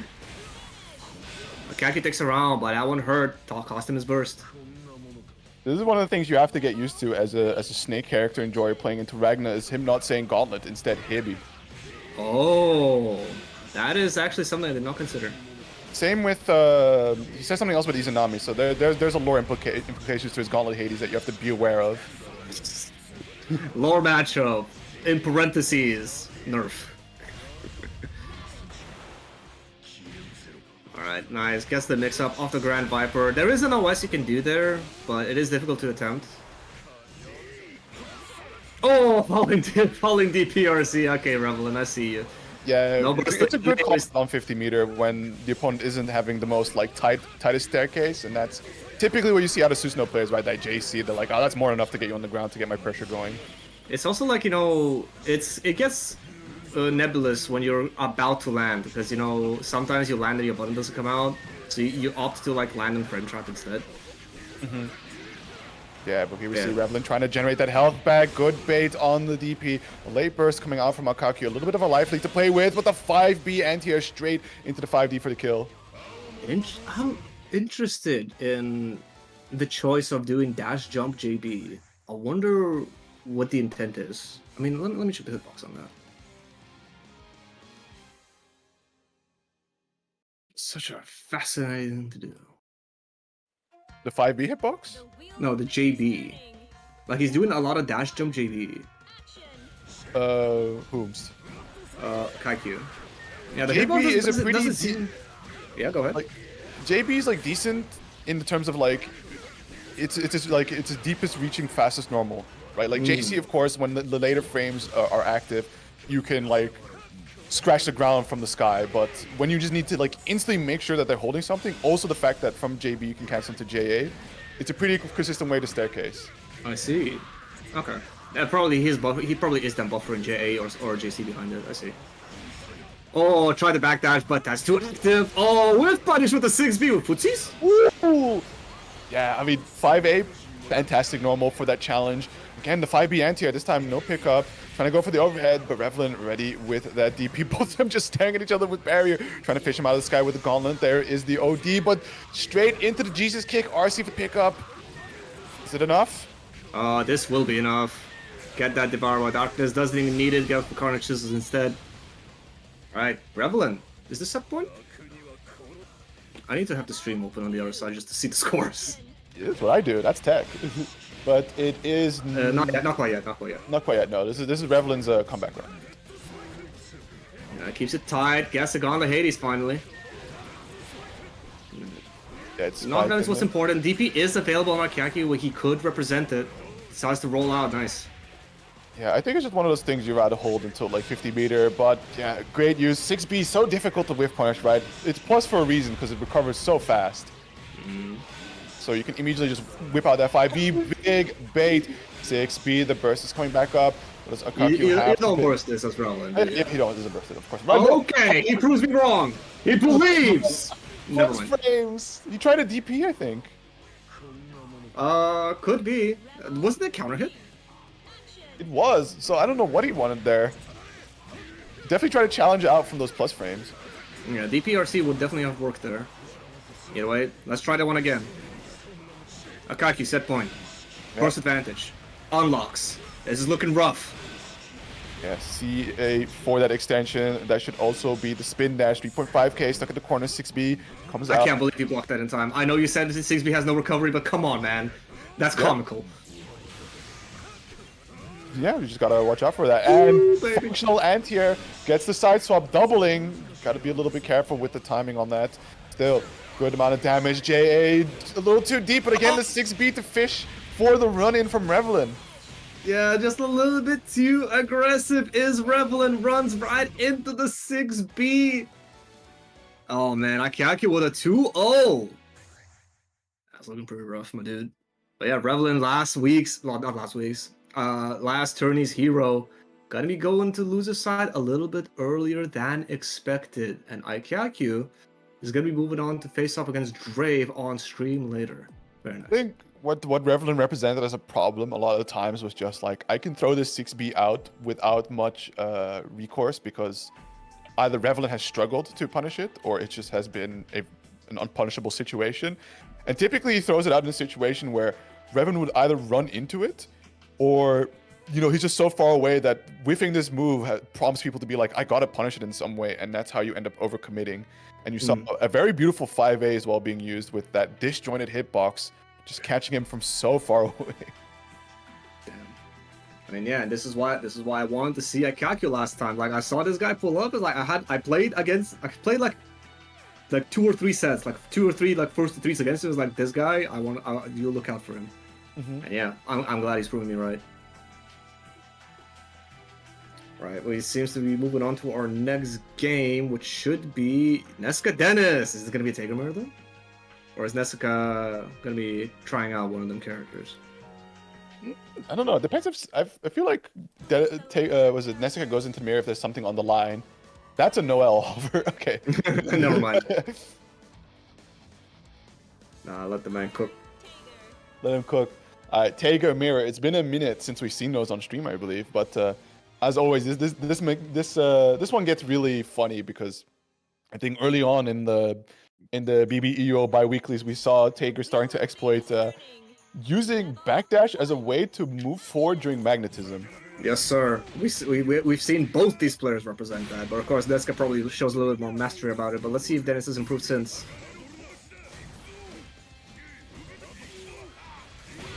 What? Okay, just the patience here. That 6C reaching from all the way over there. Both of them has the spark bolt available, trying to challenge, but eats a counter hit. Nice little pickup. Goes to the reset. Oh wow. Funky air hover. Yeah, that's actually like delayed tech from Neska, not to tech into that atomic collider, but then still getting anti-aired on the way down. Very nicely done here from Dennis, getting the next pickup. Walking in, OD being popped, 2C anti-air, but no magnetism for the pickup. Just goes for the RC Spark Bolt 2D. Yeah, But tries to still. go for the instant JTC, but Dennis one step ahead already with the rising button. Gonna beat Neska out and gonna be taking the first round. I wonder if Nessica is just starting to warm up a little bit here, or just happens to be one of those things of like, hey, against this character, you just have to have a little bit more priority, and trying to take that often ends you up in some of his bigger buttons. Like that. Wow, JD Crimson Punisher with JA or 5A. That was tight. Yeah, oh my god, look at these IBs building all this meter as well as that recovery time, right, to be able to squeeze in a deep SPD in there. Also, interesting Neska choosing not to go for the gadget finger. Just probably choosing the better Oki instead. This is looking pretty dire for him though. Tries to read on the up approach, but not working out. No sparkle for Neska unless he pops OD. Yeah, and not going to be given the chance. Oh, still a bit of health to play with here. No meter to cancel it, but the 5. No, it Oh, might sorry, be you that. can just- That might be a Tager thing. That might be a Tager mirror thing. He's actually big enough for the 5A to reach after gadget finger to combo after. Okay. Yeah, because I just saw that combo counter go up, so you might definitely be right on that one.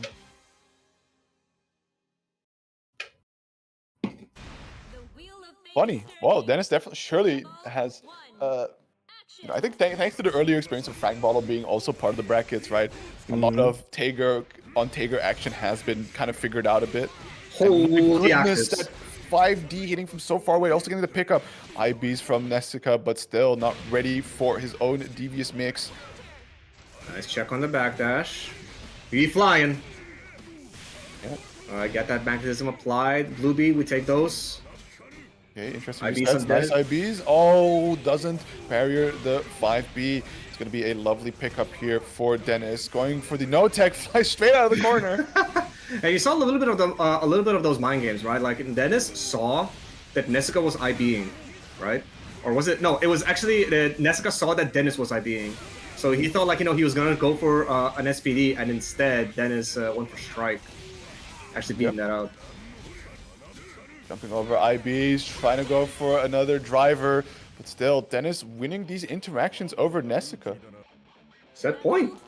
Yeah, Am I correct?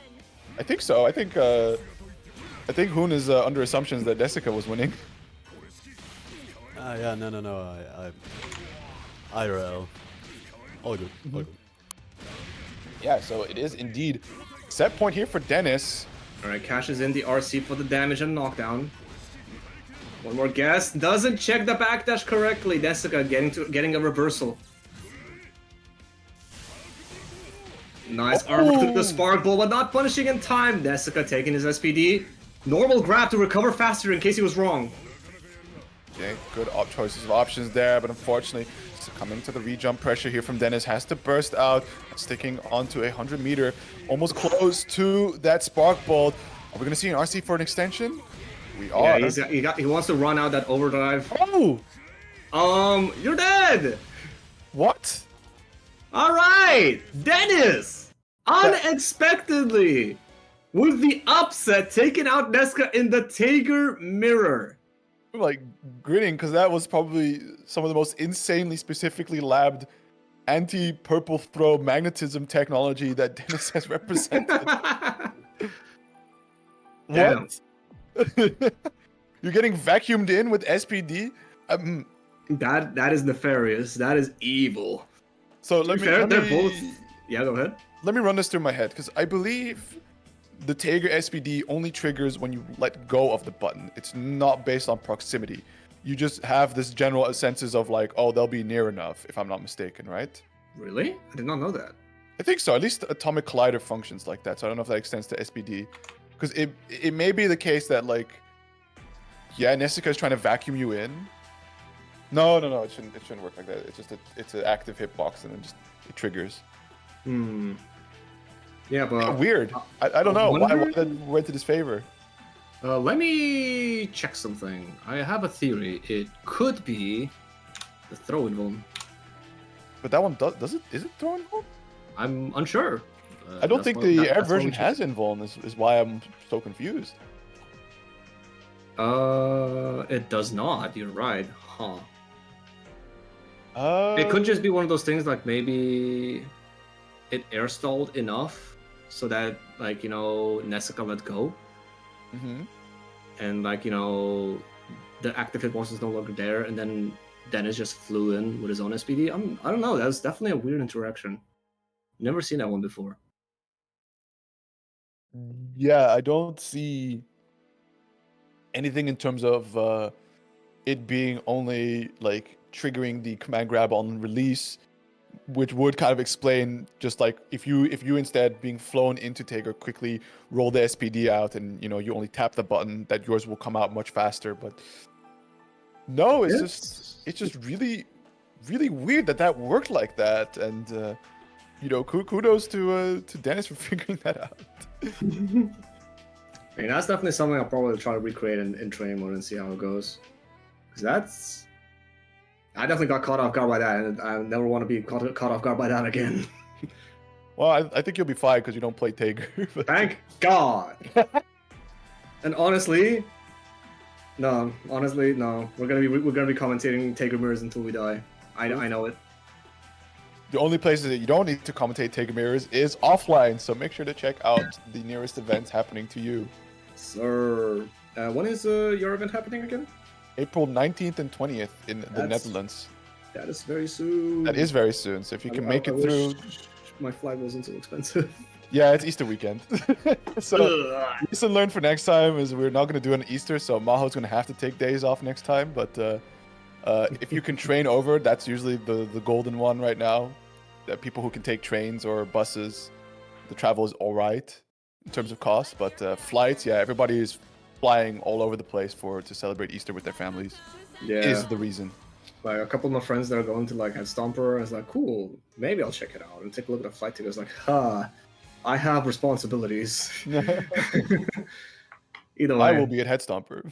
I don't know if there'll be Nice. BlazBlue there, but there will be Guilty Gear. That's cool. I thought about just pulling up there as like I said with the Spectre pass, casuals pass, just chill, meet up with friends. Truth. But it's pretty rough getting there. Yeah, gotta get to Copenhagen. But here we have Drave versus Ikaikyu, so interesting matchup for sure. It's that I wonder how Drave is able to force his way in onto Susanoo, especially with some of these like longer normals. But when you do jump into her projectile, it's a great start. So a bit of a lore. This is something this happened offline, so people may not know. But VSF 2024, Drave kind of cooked DLZ. Okay. In the team tournament. In fact, he cooked DLZ so hard that when he met up with DLZ in bracket the next day, DLZ played Bang. Oh damn! Which was his original main, I believe. So yeah, Drave might know a thing or two about how to shut Susanoo down. I think definitely. And it's interesting because Ikaikyu did have the DP unlock, but typically, right, like. Makoto, one of those characters that can really keep the pressure unending in your face, right? And a momentum-heavy character like Susanoo that has to unlock his interaction, especially that DP, is going to be difficult to challenge your way out if your fastest normal is 7 frames. Yeah. Also, I do wonder how the projectile DP interacts with the orb if it's sitting on top of you or like right in front of you. Oh, that could be it. Actually, it would probably clash. Though that would probably give Susanoo clash cancel, right? Projectiles are weird like that. It's just a projectile clash, I believe, not like a regular hitbox clash. Interesting. But yeah, Kaki realizing that he hasn't been able to get anything done, no overdrive this round. Dre with an OD confirm of his own instead, gonna confirm into an easy kill on Ikaikyu. Taking the first game. You know what? When I was playing Drave at Outplayed, I was so correct for picking Ragnar. I still lost, but if I recall, you said you picked Ragnar because you needed the DP immediately, right? that too. DP immediately, you need to be able to run, and I guess now I also found out that this projectile Oki thing was waiting for me. Projectiles don't give flash cancels. Damn. Rough. But at the same time, I'm crying for the Susanoo player. I'm pouring one out for the boys. I am legit shedding tears. You can shed these are crocodile tears, right? Duh. Oh god. Lizard tears for the lizard. Drave overcorrected, dashed a bit too deep for the 6A jail. Dashed under, and now he's paying dearly. Ikaikyu finally getting something started. Yeah, unfortunately, stream has died for the time being, so half HP on Drave does find the jump out, using the air stall there to avoid the anti-air from Ikaikyu, and starting up a bit of combo here. Still, Ikaikyu using the DP, right? This time the projectile Oki not used immediately, Ikaikyu letting that DP rock. Mm-hmm. Yeah, not been blocking these overheads so far. Oh, try to match something though. He's gonna live, and overdrive is coming. Sorry, active flow is coming up on Ikaikyu, so he could try to do a robbery here. Drave thinks he can kill here. I don't think so. Let's see. Not quite enough. It takes so health. No, good patience for both players. Yeah, and then there it is. That's the man. I always mix up which of her normals that is. That's JB. Overrated button, says the squirrel man. I mean, it's great when the opponent's right above you. You just snipe them out. And there we go. Already an aggressive start. IB's trying to come out from Ikaikyu, but unfortunately not IBing the bunker blow. Right, decides to burst to still like reverse the momentum. Alright, gets the unlock Grand Viper. That's a good one, but a risky one. Plus frames. Alright, decides not to swing into the 6A, blocks the low. Overhead clips. Drave, active flow on the table, gonna be building a lot of meter. Not quite enough for a super though. No Orbo key. The throw reject miss. Alright, Drave, I see you. With a very convincing game. Gonna be taking 2-0 over Ikaikyu. Like I said, Drave knows a thing or two about how to deal with Susan. definitely has this matchup figured out to a T. So I'm gonna be looking forward to the next time that prolific Susanoo players face off against Drave. But honestly, if that's how it goes, right? Like you're in a team tournament, like you said, and you have the Drave on your team versus the Susanoo. You know the Eminem meme where he just like throws the rat out. Just do that. Like, throw the bobber at them. Like here you go. Whoa, squirrel be upon ye. The plague. Okay, there seems to be a bit of a holdup in the bracket. Seiya and Enigma, they seem to be taking up a bit of a time. I wonder how that's gonna be handled. But yeah, in the meantime, that's gonna be yeah. So Dread's gonna move it on. So we're gonna be moving on to our loser side matches. Since we're waiting on the other matches to finish up, I guess it's gonna be Revel and Don Wipo. Is that correct? It would be, but I don't even think with the Revelant Don Wipo match it would necessarily resolve the hold up. So there is going to be a pause of some sort regardless. And No time to work on that filibuster skills, Euchre. Yeah, sorry, there were some issues, connection issues and stuff going on, so we're going to have to do some connection checks. okay. I guess there's something to talk about. I say as I don't know what to talk about. Right, in the meantime, guys, check out that match arena. We got fucking $50 in there. True. How? I'm surprised myself. People with jobs that like to support the game. Damn. I And can't believe. Sure, Shell should support it. I can't believe jobful people actually have Job-filled time people. job filled. But yeah, also finally seeing some people start to cash in them campaign buttons. Mm-hmm. Yeah, so as simple as like, you know, just like logging in with your Twitter, following someone on Twitter and whatnot, or Twitch or whatever. Yeah. Unfortunately, it's only like a one-time deal, but hey, it's still money into the pot, you know. Yeah. Though I don't know if Hoon is crazy enough to double it again. No, It's still not crazy this that you time. decided to do I can't that. do it every time, I'm sorry. I'm not made of money. You sure fooled me, man. I gotta have some money to drink beer, so Ooh. not this time. Priorities and such. You mentioned it earlier, Ray. You gotta be responsible. Part of the responsibility is having your beer stash filled up. Oh, absolutely, bro. I'm actually emptying out my fridge with this one, so tomorrow I'm gonna have to restock. Yeah, it's gonna be ice soup for me thanks to that dono. No, I'm kidding. Also, Benzo Bear quickly dropping some lore context. So saying also to give you some context, Seija is a very experienced Guilty Gear player. They have been around BB for a year or so. Is this Strive or Exert? Because I'm semi-familiar with some Strive names, but I don't know if with Exert players I'm a little bit more familiar, and the name doesn't sound too, it doesn't really ring a bell. No, it's plus R and Plus Exert. R, damn, alright. A real one. Well, you know, shout outs to them prioritizing the Blazewood bracket instead of the ongoing salty Exert bracket right now. Oh, is Salt happening right now? Yeah. Damn, it's been a while. Oh, man. How long has it been since we had Salty on Blaze Blue, man? I miss the place. But About a year.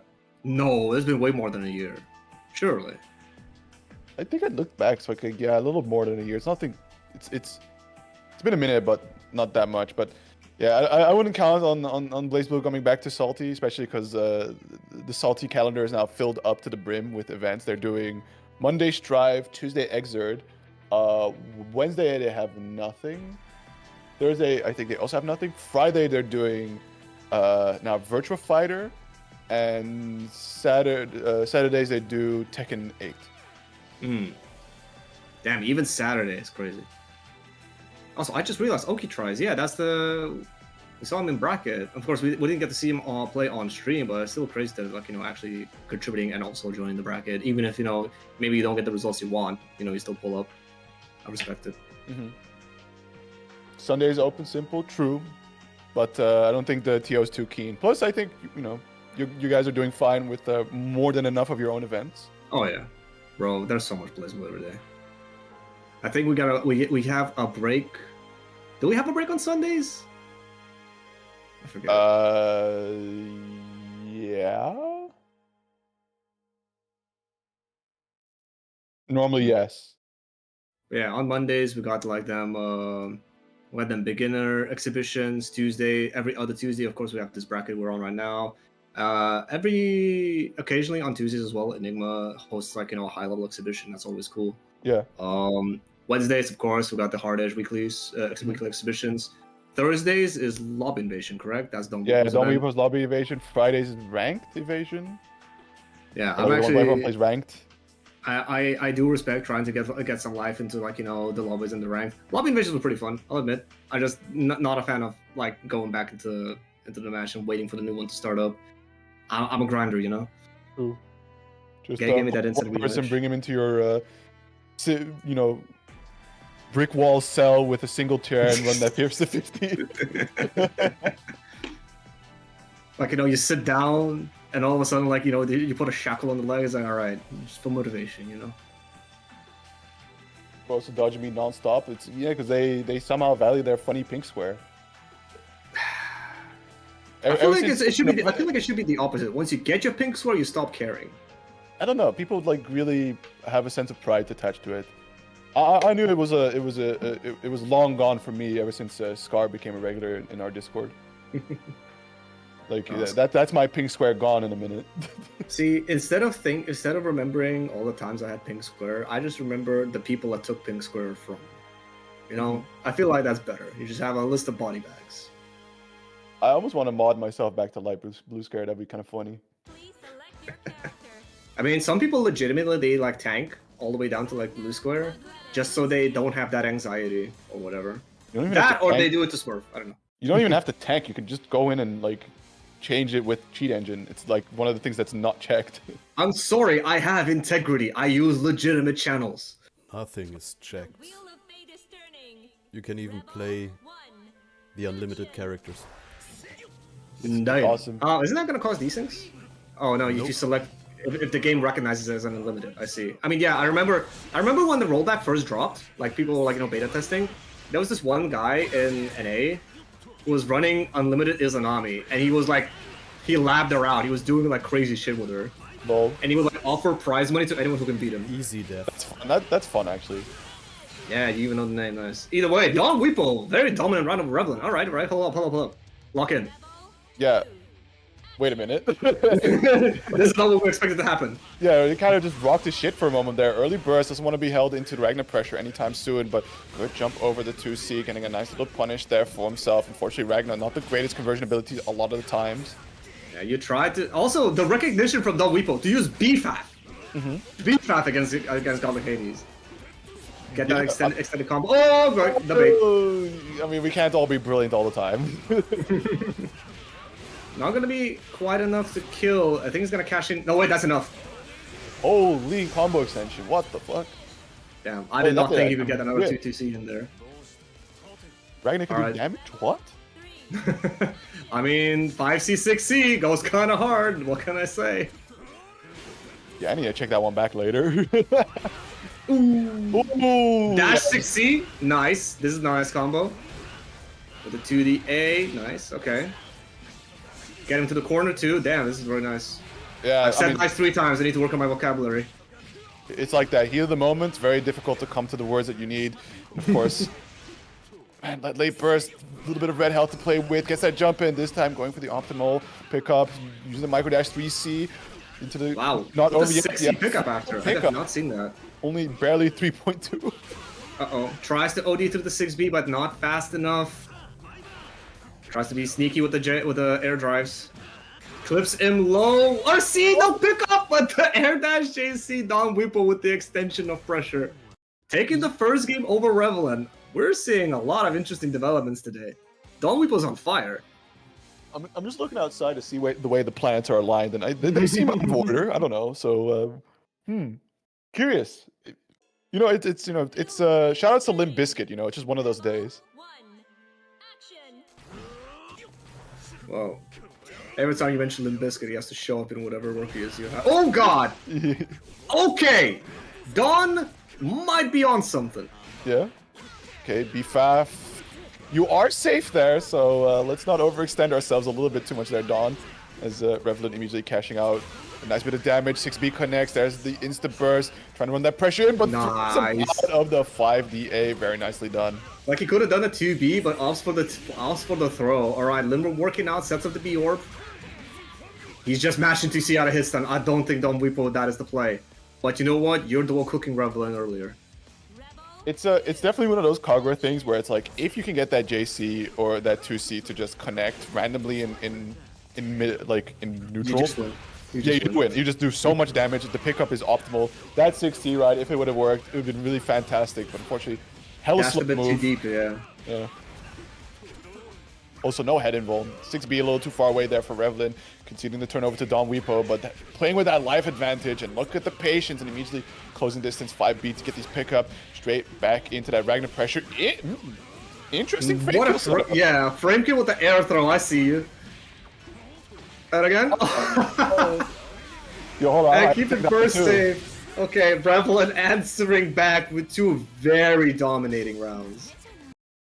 That, I might have to take that one too. I mean, you know, the classic Blaze Blue loses to delay tech. Okay. Yeah, fair. Actually, no, it was a neutral jump, so the JC should pick it up. If it's a delay tech, it's just like, yeah, it whiffs, and then you just press 2A.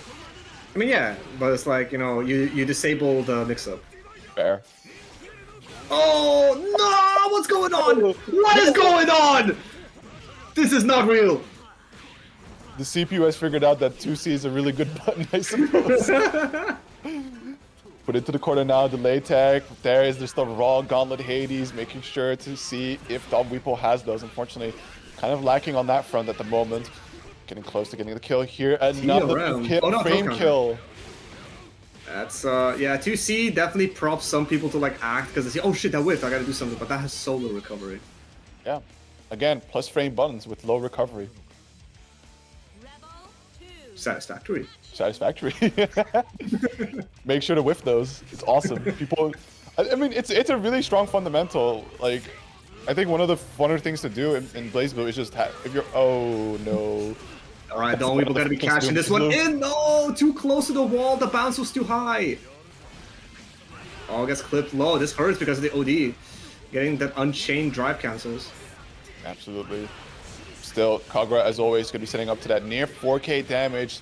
Still, Revlin not deterred to stop pressing that DP. Lindworm, no punish. And DPs through the 6B, Don not having any of it. Set point, both players. Very, very nice. But I want to see some more tech off this Ragnar, so I'm going to need Revlin to lock in. Oh, yes, optimal 5B counter hit punish, getting that Gauntlet Hades in there. He knew that was gonna counter hit. You don't have time to confirm that. Yeah, you gotta believe that one hits like that. So it's not, you can't even work. It doesn't even work as a crouch confirm. It's counter hit only. Hey, oh. Oh. Wait, if he gets counter hit crouching, does that still work? Yeah. Okay, my bad. All right, 6B OD, lock him out. Don Weepo, no burst available with the Devour by Darkness. All right, Revlin. Very, very nicely done indeed. So. My treat later, gonna see some more Revlin action. But Don Weepo definitely trying their best, unfortunately coming a little too short. Still finishing it in the top 8. Yeah, Very can we nicely just like get like shout out Don Weepo for a second? Like, what a run! Like, I did not expect him to almost cook Revlin like that. Like, I was taken aback. We were talking about, what were we even talking about? Like, goddamn, we were talking about that Izanami player. Yeah. Meanwhile, I'm looking at it, it's like Don Weepo's like cooking. It's like, wait a minute. Hold on. Lean forward. It's like, hold on. Focus him a little bit. What happened? Don Weepo pulling out the performance of his life to catch our attention. We appreciate it. But yeah, as well, you know, congratulations making it into that top 8. Get to be put on that cool graphic that Hoon makes. So it's always a good sign of improvement. Yeah. 28 hours awake now. Jesus, no wonder you played like a madman. What the hell? Get some sleep, sir.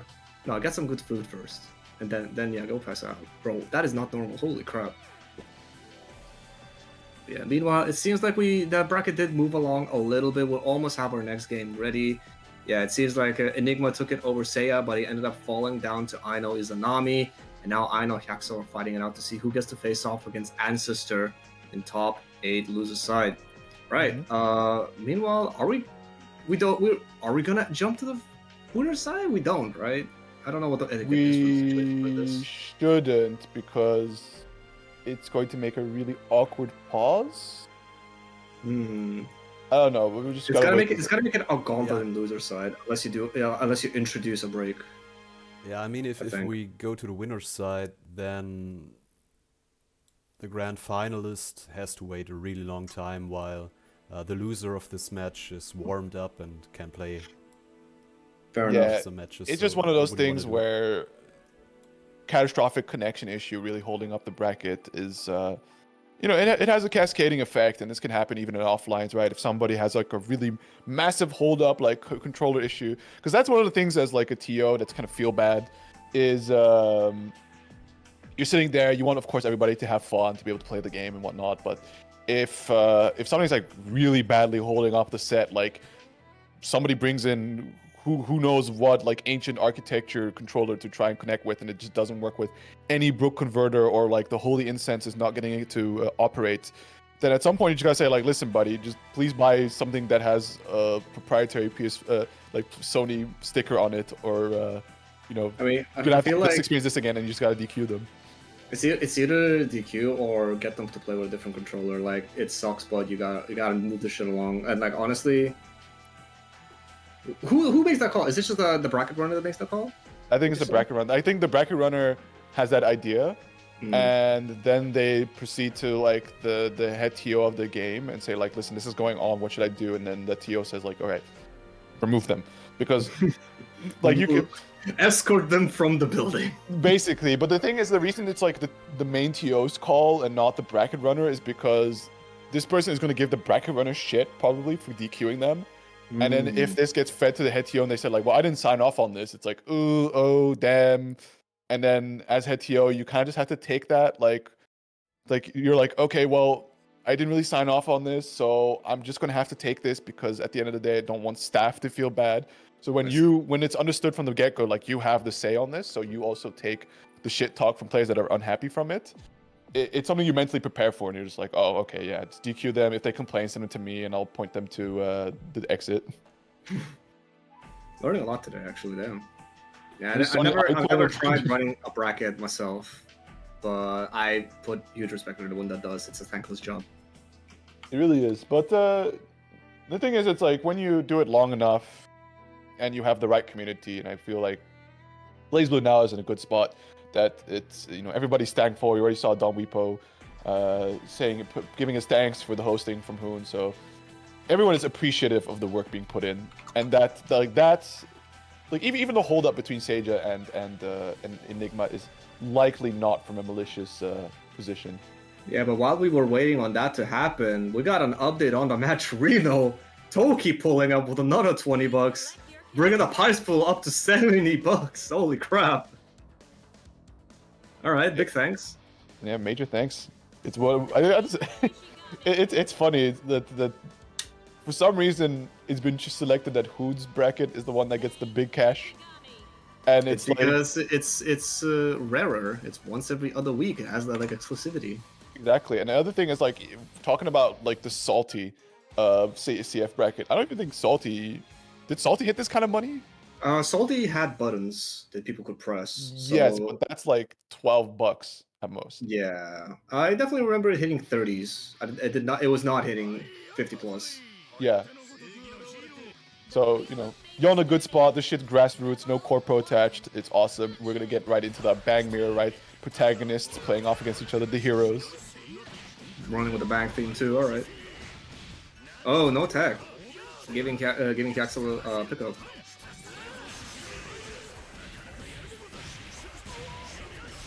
Alright, early OD for Caxel. Yeah. Good blocks. Trying to go for a sneaky command grab in there, but Hayax already with these jump outs and already getting a lovely pickup here. Oh, a bit of a too fanciful of a mix-up. Just air stalling with that bumper. Yeah. Ooh. Stands up right into that overhead, getting clipped by the JC from behind.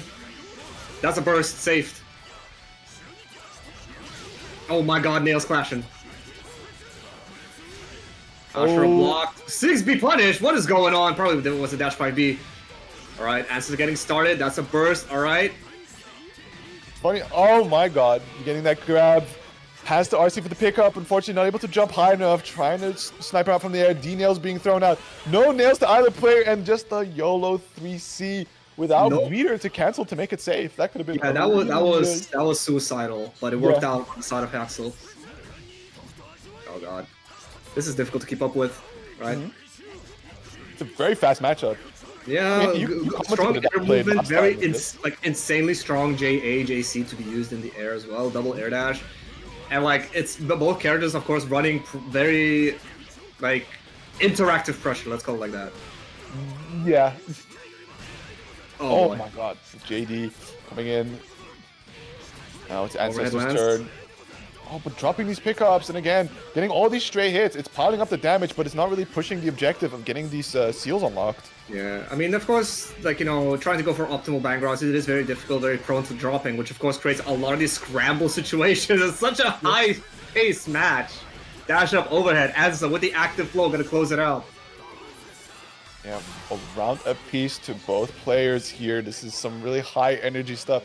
And it's funny that, like, yeah, the stray hits from Ancestor was really rough to try and convert, and lacking on the seals compared to that of High Axel was still making the win. Now here we go, starting it off. Ooh, quick drop, but still hasn't been a corner. The drive. Oh, that's almost Yeah, like dust. guard boys the stagger palm. Oh god, the connection is getting chunky. Yeah, Overdrives through the 5C. And that is a difference actually between Ancestor and Hayaxel, I believe. Hayaxel is definitely very much keen on just get that EA. You know what? Give me active flow. I'll get another overdrive. Whereas Ancestor tries to maximize the returns on every OD that he does. It's that so-called player expression we like to talk about. Nice use of the super to punish that 3C. Gonna be dragging him to the corner here with a bit of damage piled up. Still a little low on the seals, but quick jab, 5C attempt, not quite. And oh my punish god, 2A, so gonna be paying a little bit of attack. Actually, wait, 3C might be good against Bang. Because Bang's crouching damage is bad without meter. Doesn't it counter hits? No, it's a normal hit pickup, and the thing is like on crouching he cannot land a 6C, and that's like his main launcher, isn't it? True. Yeah, exactly. I mean, it's kind of what I talk about to people who are like, hey, what character should I pick to start off CF with? It's like, hey, listen, if you really like Bang as a design, honestly start with him, because the fact that he is stand confirm priority instead of crouch confirm is going to mess you up when you start with a different character. The wheel of fate is turning. Here we go. All the palette swapping coming in hot here. First win to High Axe already. Both of them trying to fish for that hit. And this time, Ancestor has the pickup. One seal unlocked. Are we going to get a second one? Oh god. Whoa! Cross Dash is under with the 2D. Still anti-airs though. Yeah, I think it was also just a 50-50 there, but okay. Oh god. You can see, I think Axel is just not comfortable controlling Bang and Furun Kazan. And of course it's very difficult to do that until you get used to it. Because like, he like accidentally like disengages it, like he even pops EA early to exit out to get control of the character back. Yeah, okay, freaky hitbox still. Ancestor able to control. High Axel keeping a corner, and that's a round. I think you're absolutely right, because it's one of those things that you see come out from a lot of people that are starting to like improve on their character, is they spend a lot of time focusing on what you always have access to, right? Which being an OD is a very limited access thing. So typically you just go like, you know what, let's work on bursts. And in this case, for OD, let's just get that Exceed Excel out as like a pseudo reversal. Yeah. It's also why you see a lot of people, they don't tend to lab matchup-specific stuff until very late. Because matchup-specific stuff is only one matchup, whereas everything else about your character is going to be in every matchup. Certainly. Shipugeki, not working out. No punish! Yippee. Satisfactory. Oh, this time, yeah, that one High Axel's got the very classic like 5B starter, yeah. Yeah, 5B starter going into all the dashes for the drives. Still, Ancestor not quite getting that pickup off that air throw. That problem you mentioned earlier for Bang. Fortunately, not getting the greatest conversion ability from air throws. Yeah, that's it. Like, you know, he's trying to claw back this lead, but, you know, running out of nails. 5C connects, that's going to be looking good for Ancestor. First on the OD Yeah, he still immediately. gets blasted away. Yeah, he will get blasted. Yeah. Oh my god! On the on the dash. I mean, like he didn't have the dash that made him. There's a dash that, like I have to study up on my what the seals actually do during the OD. One of them gives you recall correctly. invuln, right? Yeah, so one of them is damage straight up. One of them is being able to block during throwing Kazan, because normally you cannot. One of them might be invul on the thing, and another one is like being able to chain multiple together. Okay. Yeah, and in that case, I think recognizing there was no invul and also smartly forcing Ancestor to try and navigate away from the seals, just set him up for a free Shipugeki. Run up 2D connecting, and I'm actually not quite ready for that one. Gonna say, certified drive enjoyers with the Shipugeki. Hyak's gonna get it, and Ancestor answering back with an Alt F4 says, "Not today." Not today. Gotta catch the bus. Damn, Hyaxel 2-0 over Ancestor. This week has been just nothing but stories, huh? A lot of upsets. Yeah, I don't know what they're putting in their food this time, but hey, do it again next time. Yeah, that's what I'm saying. Because it's indeed been a very lovely performance from some very unexpected people, right? Typically, Don Repo and Hyaxel, solid BlazBlue players, but you batch them against certain other players that we frequently see here, and it's like, yeah, sadly we have an idea of the way this goes, but no, completely and utterly upset, and convincingly too. Nicely done by both. But yeah, it seems like we're moving on to our. No, wait, hold on. Hyaxel is still in here. What is the next match actually? Can you Is it pick still Hyaxel, please? It's Nessica and Revelan. Alright. Oh, he put on auto pass. He just wants to stay in the Okay, lobby. no, that's fine then. If you got enough space in your room, Yeah, I set it to 8. perfect. Just 8 invite-only slots, rematch So- history. Correct me again. Did Revelan make it to grand finals last week? The last time? If I'm not mistaken, yes. So this will be a run back from last time. And just to show how crazy this bracket is, Yeah. grand finals from last time is losers semis.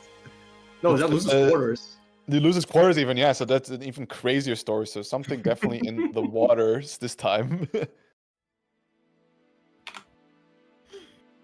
Nessica Noel. Up against how?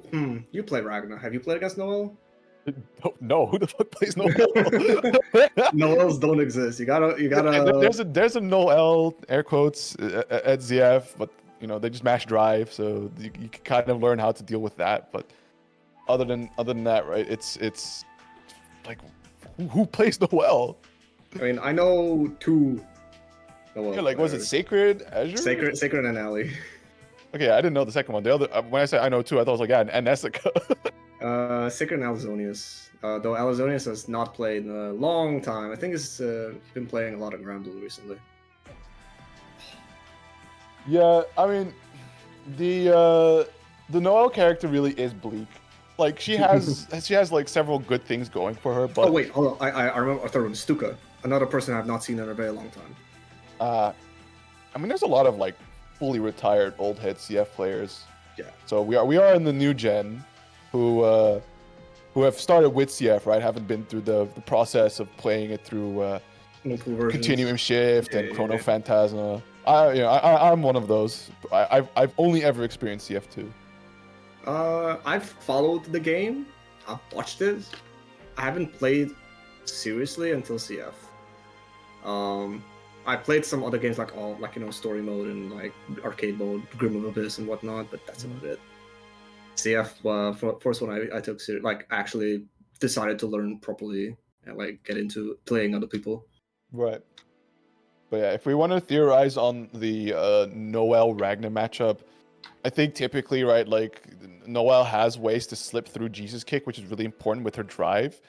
And that's something you have to be mindful as a Ragnar player, is not to autopilot that as an option. And be aware to just try and throw out 2B here and there. But oh. All right, Nesca might be giving you a show. Yeah. I know the Nessica Susno is something indeed. This is how I like to play the Susno matchup. Is I really dislike mirror, so I typically do just pick Ragna. Don't know how it plays out, but I like having the DP round start versus them It is not. something. It is funny how almost every mirror in BlazBlue is a clown shoe. Clown shoes. Like some characters are not meant to deal with themselves. Yeah, and it's like really painfully how that goes. Yeah, I gotta show the fuzzies early. And the bait, big push coming in, fully charged, counter assault, getting that extra damage. Also the top of that DP connecting. Unfortunately, not able to finish out the combo, but still 4.2k. Dash up DP, you're not DLZ. Didn't have the 50 meter to be DLZ, sadly. Nice Work with job. the dead spike, a little bit of apprehension there from Revlin. Felt that maybe Nessica might have wanted to challenge there. Playing it really slow now. Late RC Okay! press. God press working out on Nesca decided to show the risky option. Rebel 2. Action. Yeah. Okay, not ready for the pickup there. Counter hit, and that JC counter hit, of course, is going to be setting up for a lovely little confirm here for Revlin. But a nice bit of damage, 0 shields to Nessica's name, but still has that OD to play. What? What a block, holy crap. Damn, how did he steal the corner in the first place? I mean, it is one of those things like, oh wow, I would have still tried maybe EA, but maybe Nesca knew it was too far. Actually, wait, him staying in overdrive, paying dividends. But yeah, regarding the corner steal, it is something you can walk under in the corner quite often, especially if they forward jump. The question is if they're gonna like, you know, stick out a button fast enough to prevent you from doing that. I have a theory, maybe. Oh my god. What an answer. Alright, well that gives me the time to talk about my theory. Yeah? I don't know if you've seen the Twitter clip floating around now of somebody doing collar barrier on the Naoto Rekka stagger. The funny collision box moment. Yeah, where he slides in forward. So maybe because Susano also has like a really extended car window on his C normal, which moves him quite a bit forward. Yeah, so but that was a to use that was to a normal quickly block, slip not a- underneath. That was a normal block, not a barrier. Also, I wonder how cross-up protection works in situations like that. The wheel of fate. Because you side switch yourself, does that mean you don't get cross-up protection?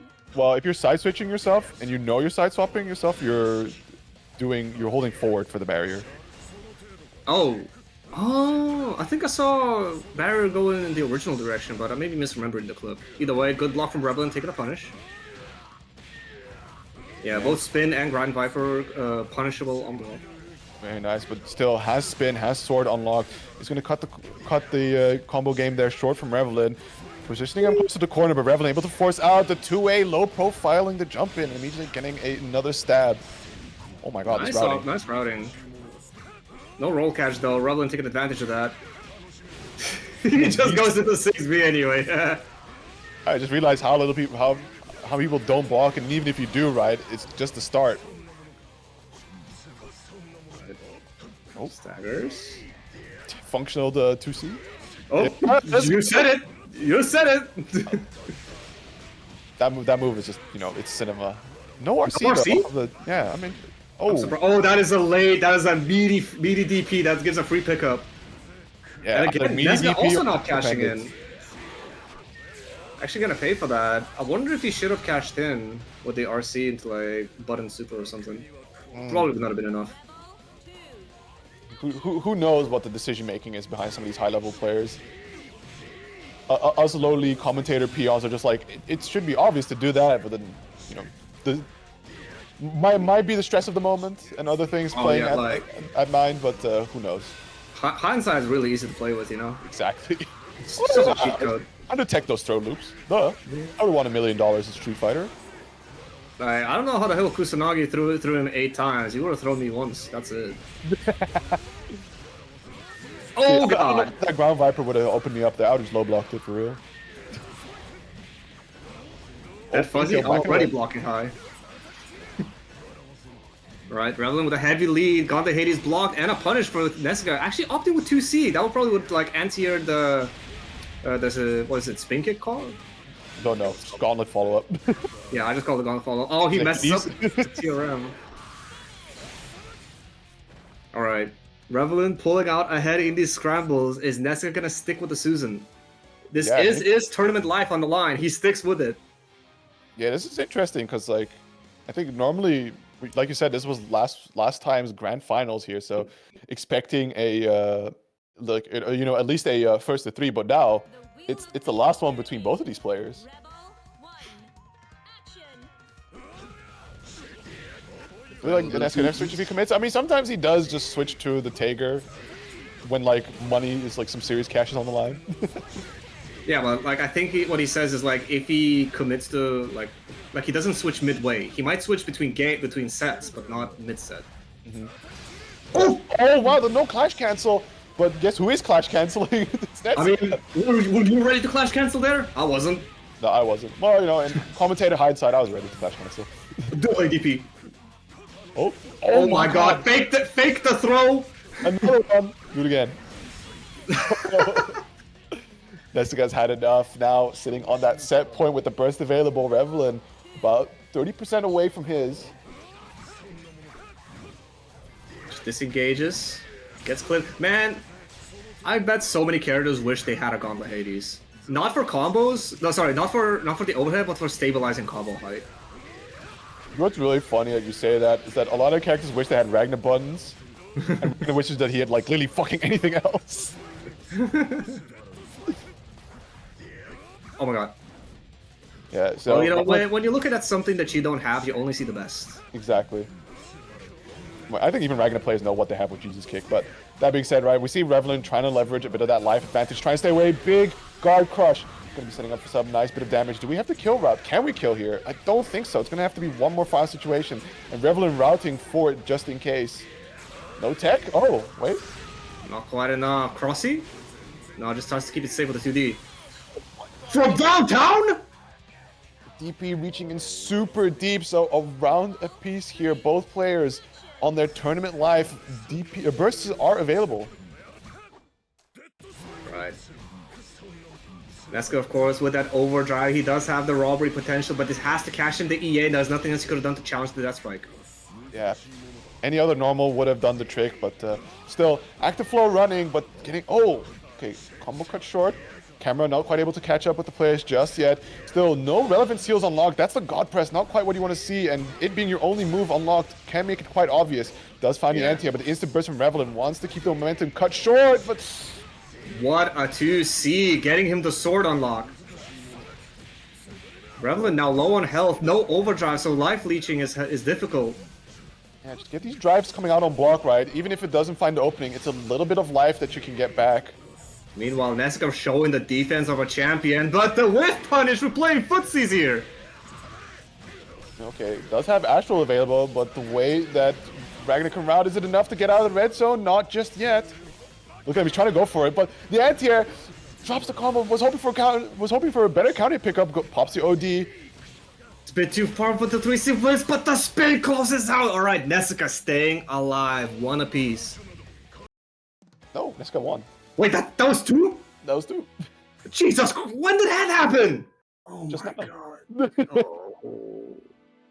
I wish I had better, like, set permanents to actually remember the scores as they happen. I'm just too excited, I'm sorry. The whiskey was too much. You know, I'm not even drinking whiskey! Oh, no. Wait, Euchre drunk. Euchre was... I drank the whiskey and I can keep track of the matches. Ah. Tell you, it was brain lubricant. Then you should have drank the whiskey. Yes, Maybe that is the secret. Next time, old-fashioned. I'm calling it. exactly. But yeah. Full pack of smokes, whiskey, that's how you commentate. Alright, we got Akaikyu versus Hyaxel. Fresh off his win against Ancestor. Clearly... Nah, I'm not gonna say it. Right in the high? Right in the high, that's a good way to put it. Yeah. Shishigami. We'll see if the the high can keep on being ridded. If because I'm wondering like can like how Susanoo can stop some of these like air options of Bang, right? Because it's like a lot of back and forth, floating around, shooting needles at you, so you can't quite anti-air as easy. Wheel of Fate is turning. Rebel 1. Well, might be that like a walk-in fortress type of thing. Yeah. Also the fact of like, you know, all these stagger pressures you're so comfortable leveraging, Bang probably has a pretty decent time getting out of it thanks to like 6D and other really fast drives. Oh my god.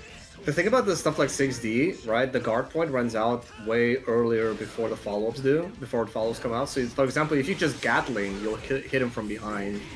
Of course, the explosion is always there, so you need to worry about it. But I don't think I've seen either of the Bang players today use the drive to teleport. It's always been for the drive explosion. it's like one of those. I feel like if they show they know the counterplay to explosion, which of course is very difficult to do, and it's character specific as well. Oh, going for the spicy routing here. All right, no, never mind. Keeps it a little simple. It's that knockdown, sword unlock, nice routing, late air dash, trying to get that overhead, but still. Oh, you sneaky devil! I know what you wanted. Yeah, to be fair, I think you got a carry there, right? Okay, 6B taking advantage of the fact that Hyaxel cannot block an OD.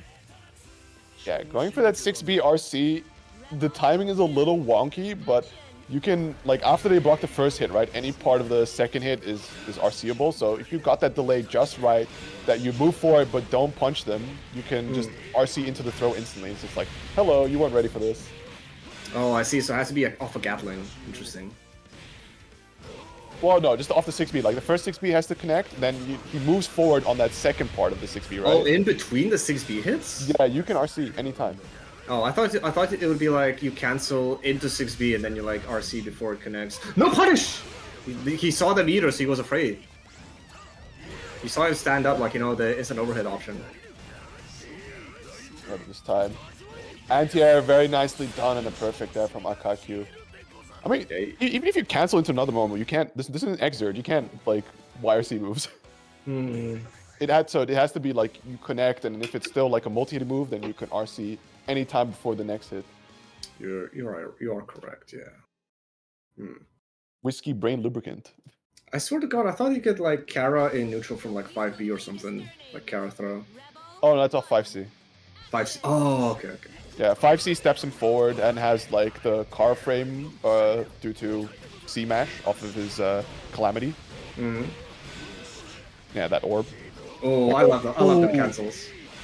That Guess the pickup was sword, hella tight. That's what I was saying, man. Gotta watch out for this Akakyu fella.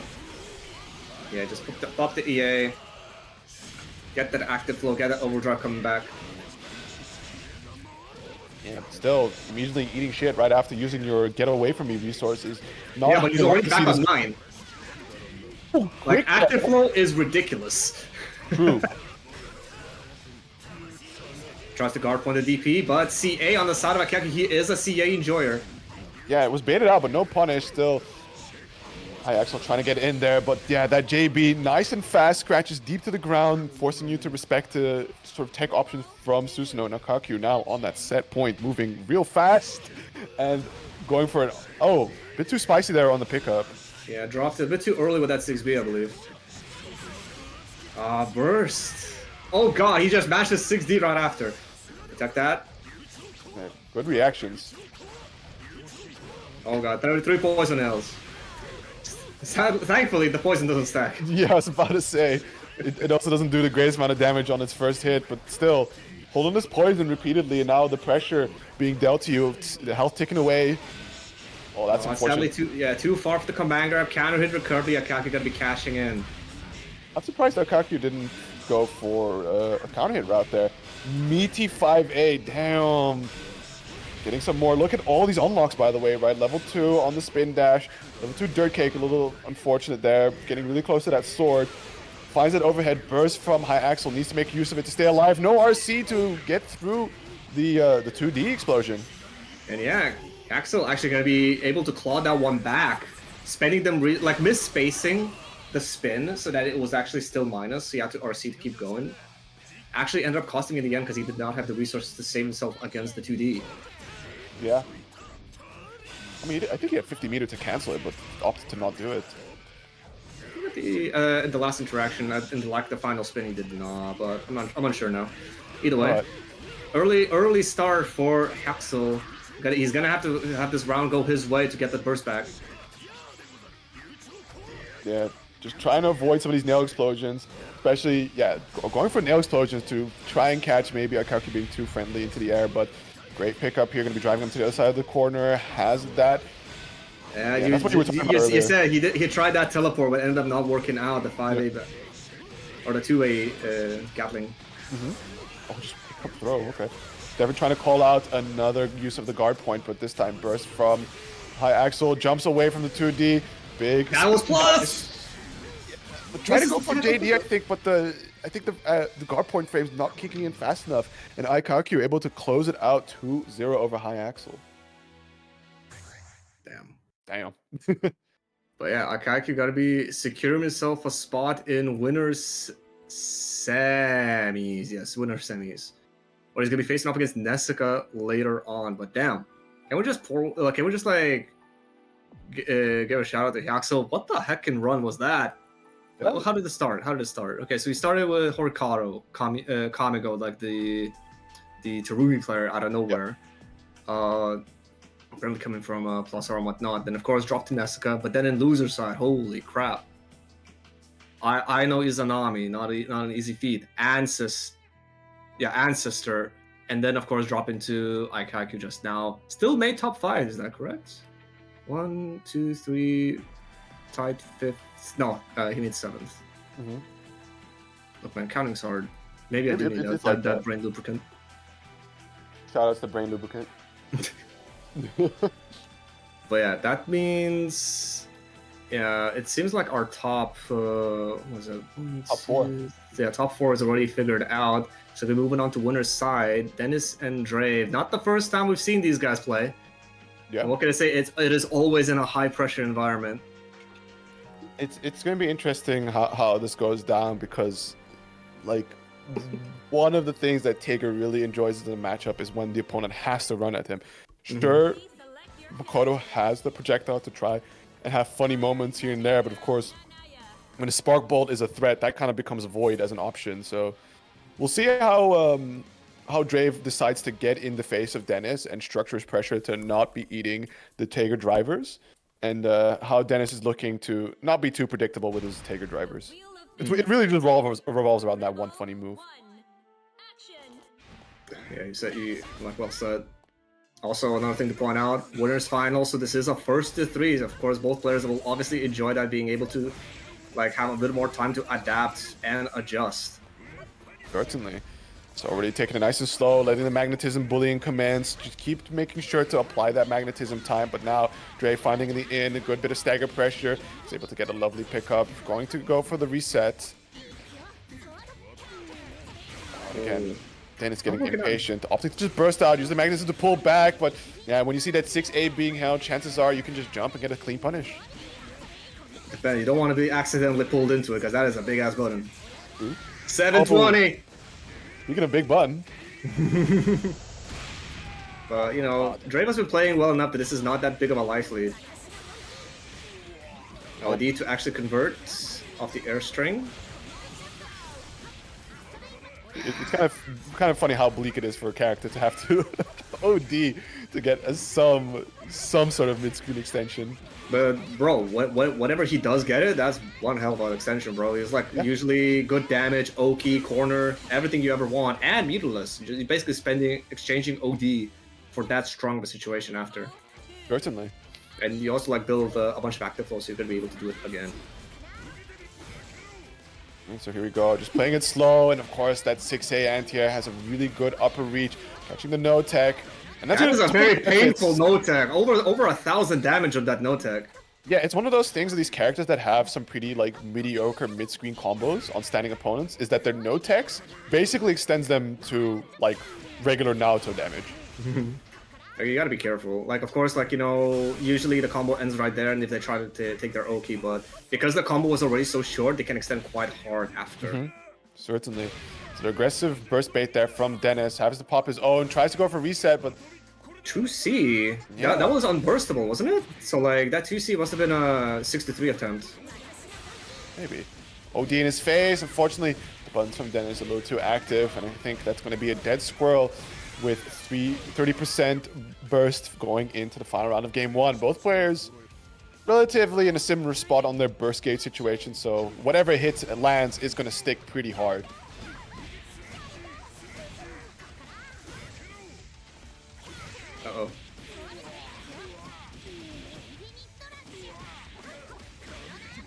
Nice. Not too much damage, but the corner is what's important. Very nice. Oh, trying to go for the jab, but the mix-ups just constantly flying over, and I don't think Dennis has quite figured out what to do against it, and we see now Drave exploiting that situation by repeatedly using it. Oh, the double overhead. Active low on the side of Dre, but burst coming back for Dennis. Is Dre gonna bait it? Perhaps either a drop or a bait there. Magnetism is applied straight into the Astral. Oh my goodness. Some really inspired players today with their Astrals being like, oh yeah, you want to do this neutral skip? Nah. We've seen 2 reaction Astrals so far. Of course, one of them was against a move with a super flash, but you know, I don't blame him. That's still stylish. True. Being able to crank it out that fast and pressure, like, you know, when pressured. Yeah. I mean, 2D might as well have a super flash. With how long it takes to start up. You're making me feel bad, bro. I'm supposed to 3C that shit on reaction. I can't. Yeah, just jump if you're a little coward. Why jump when I can get 4K? If you get 3C on reaction. Surely the 11th frame when the invul kicks in, it'll be in my favor. An error has Surely. occurred. Once again, scuffed. You can pull up. I think I'm streaming right now. Yeah. Yeah. I'm gonna set up Orbo key. Yes, sir. Oh, decides to late tech into it, consume the orb, only take a little bit of damage. Dennis is stuck in the corner, is able to find a quick mash out, dragging Drave back. Good bait on the DP, but an aggressive burst is going to keep Drave locked into the right side corner. Now, here we see that pressure coming out, using the counter assault to get out from the situation. But Drave taking a little bit of a distance away, right? Has that life lead, can now opt to play it a lot slower. Wow, that is one hell of a conversion from all those like very far hits with a 6C and 5B. I just like the idea of Drave flying all the way in and punching, taking the back of the skull. That's very nicely done by Drave here, so that should be him sitting comfortably on set point, looking to put himself in that winner's side seat of Grand Finals. Is it already been 2 games? Oh no, sorry, it's 1 game. My fault. The There we go. lubricant is wearing off. I got one on you. Orbo key, cuts the low. Dennis bursting, didn't like the hit of that. Nice air stalls. Dennis Dre doesn't care, DP out. Magnetism ran out. Yeah, I was able to counter hit some kind of response there. I think Dennis looking at it like, wow, this squirrel's being in the air for a little too long. I should do something about that. But ultimately paying the price now, using the counter assault to get away, jumps over the spark ball. Not how you want to try and make that comeback. And again, that 6A can reach so deep. And the JBs to constantly fish and bully Dennis out of the air and with the perfect. I Yeah, believe you that's just a saw 2-0. just how fearless Drave is. He was like dashing under, like, you know, like he tried to air stall with the Crimson Punisher. Drave dashed under. I was like, oh, word! He dashed back in to get that 6A. Like, get back here, bro. Like, you're out of air actions. You're out of air actions. I got this. Yeah, I mean, that 6A may not have the best horizontal reach, but when it comes to a situation of like, let me anti-air something directly above my head, it is, I think, one of the better buttons to do so. Yeah, and Makoto definitely has the movement to make it happen. Alright, orb up. Oh god, I got hit. Clones are cheap. Oh my god, the run up immediately. I mean, sometimes, like, Drave's ability to just absolutely send it in a lot of situations where he just goes like, I have high confidence that what you're about to do is going to waste too much time and gives me just the right amount of space to get in.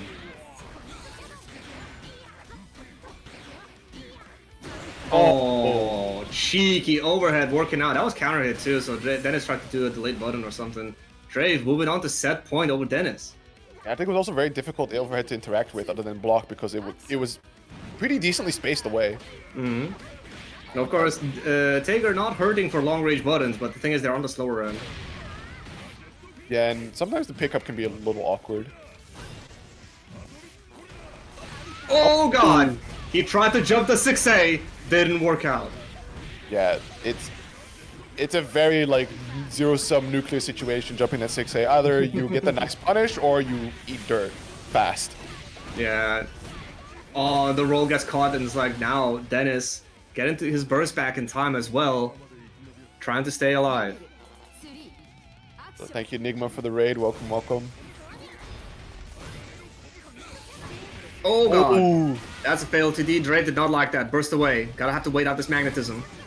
Yeah, fatal 2D, and then that would have been like easy 5k damage. It's like we know Tager damage, and that 2D fatal just sets up beautifully for it. But still, early burst already getting a nice bit of damage being dealt here.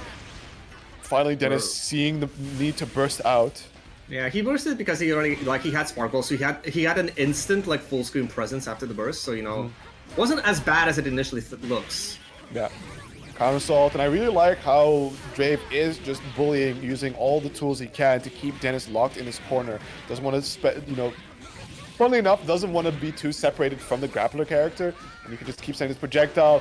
See A being baited, and that should be more than enough meter gain, as well as any uncharacteristic drops for Drave to get the kill and move on to grand finals. He went for the nut kill and it didn't work out. Dennis, one more chance.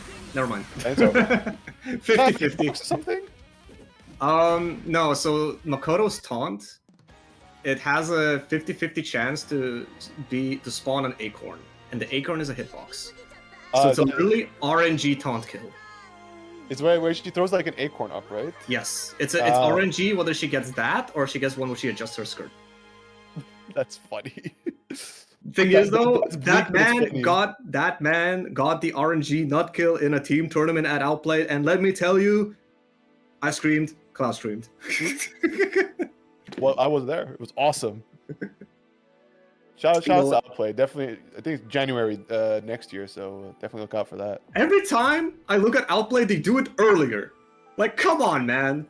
It used to be in like May, then it was March, now it's February, and now it's January. Like, come on. Okay, there's a very specific call out in chat. Is that Lotus? Awesome Dragger? That is a name I have seen before. I'm trying to remember where from though. Oh, Yeah, it it is is Lotus. Lotus. It is Lotus. I see. He says, "Go play Digimon." Is why. Like, listen. I'm trying to set up some TCG at ZF, right? So we might play some Digimon. We already got the Beyblade coming in hot, so we. I am so sad that I missed Beyblade at Outplay. I saw Caden was there. He said he had the gear, but I never saw the Beyblade. I was too busy Caden running from brings it commentary up. to commentary or drowning in pools. I don't think Kading had the chance to Beyblade. I think he said like, "Yeah, I brought it, but we'll see if there's a moment to play it." But Oh, I see. Bakugan over Beyblade. Listen, if there's Bakugan players still out there, I just think Beyblade is much easier as a pickup game because it's like, it's too simple to mess up. You just put the Bay in and you spin. The superior BB. Yeah. Either way, losers semis. Still can't believe this is a losers semis match. We got Akaku up against Nesuke. Nesuke locking in the Tager. Gonna be trying to take advantage of like, you know, Suzuno's like limited mobility as well as potentially like, you know, some of the bigger gaps in his buttons. I like how you say taking advantage of it. This is a disaster matchup for Taker. Is it? Yeah, like Do tell. Susanoo can kind of comfortably play out of his range a lot of the times, and without Spark Bolt, I think it's generally pretty difficult for Tager to just compete with like Susanoo just jumping away and being like, you know, I'm gonna press 4D like 3 times. I see. So like it's basically one of the things that are like Susanoo just has free reign on what unlocks he gets. Yeah, and also like his very deep hitting normals from the air means he can consistently just jump in on Tager without much recourse. Like if Nesuke can IB and place a really well placed 2A to anti-air, that's his out. But until then, right, just like backs away, knows about Spark Bolt, can just play it slow here, jump in. Like this is the quintessential Susanoo Tager matchup. You just take it slow, you jump in, you have these great normals that hit deep, and it's very difficult for Tager to deal with you. And Akaku, oh, what a walk out. Very nicely done by Nesuke. Like, you know, saw the forward jump and saw that was a super jump. It's like, oh, I have time. Yeah. Just walks out. Oh yeah, JD, very cool cross-up move, but usually hits very high, and TRM, well, it's not like you're going to take that in the first place. Yeah, but that was a bit spaced, so I think he could have still jumped maybe post-flash. Yeah. Yeah, good use there. Had to be careful, right? Because Nessica was IBing all those because there could be a Taker bust in between there. Going for the hero burst here on a Pixel. We see Akaku playing from a distance. Yeah, that this time messed it up, only getting the purple throw, so that's more than enough time for Nessica to get the whiff punish. Or sorry, the purple throw and the Let me show you command grabs. I'm surprised that Kaiku took that massive of a risk. Like, yeah, of course, you like it's a once a set type of thing. That's once every 3 sets type of thing. Definitely. But like, to still show, because like he definitely strikes me as like a very like cautious defensive player. Where you're just like, nah, that. Yeah.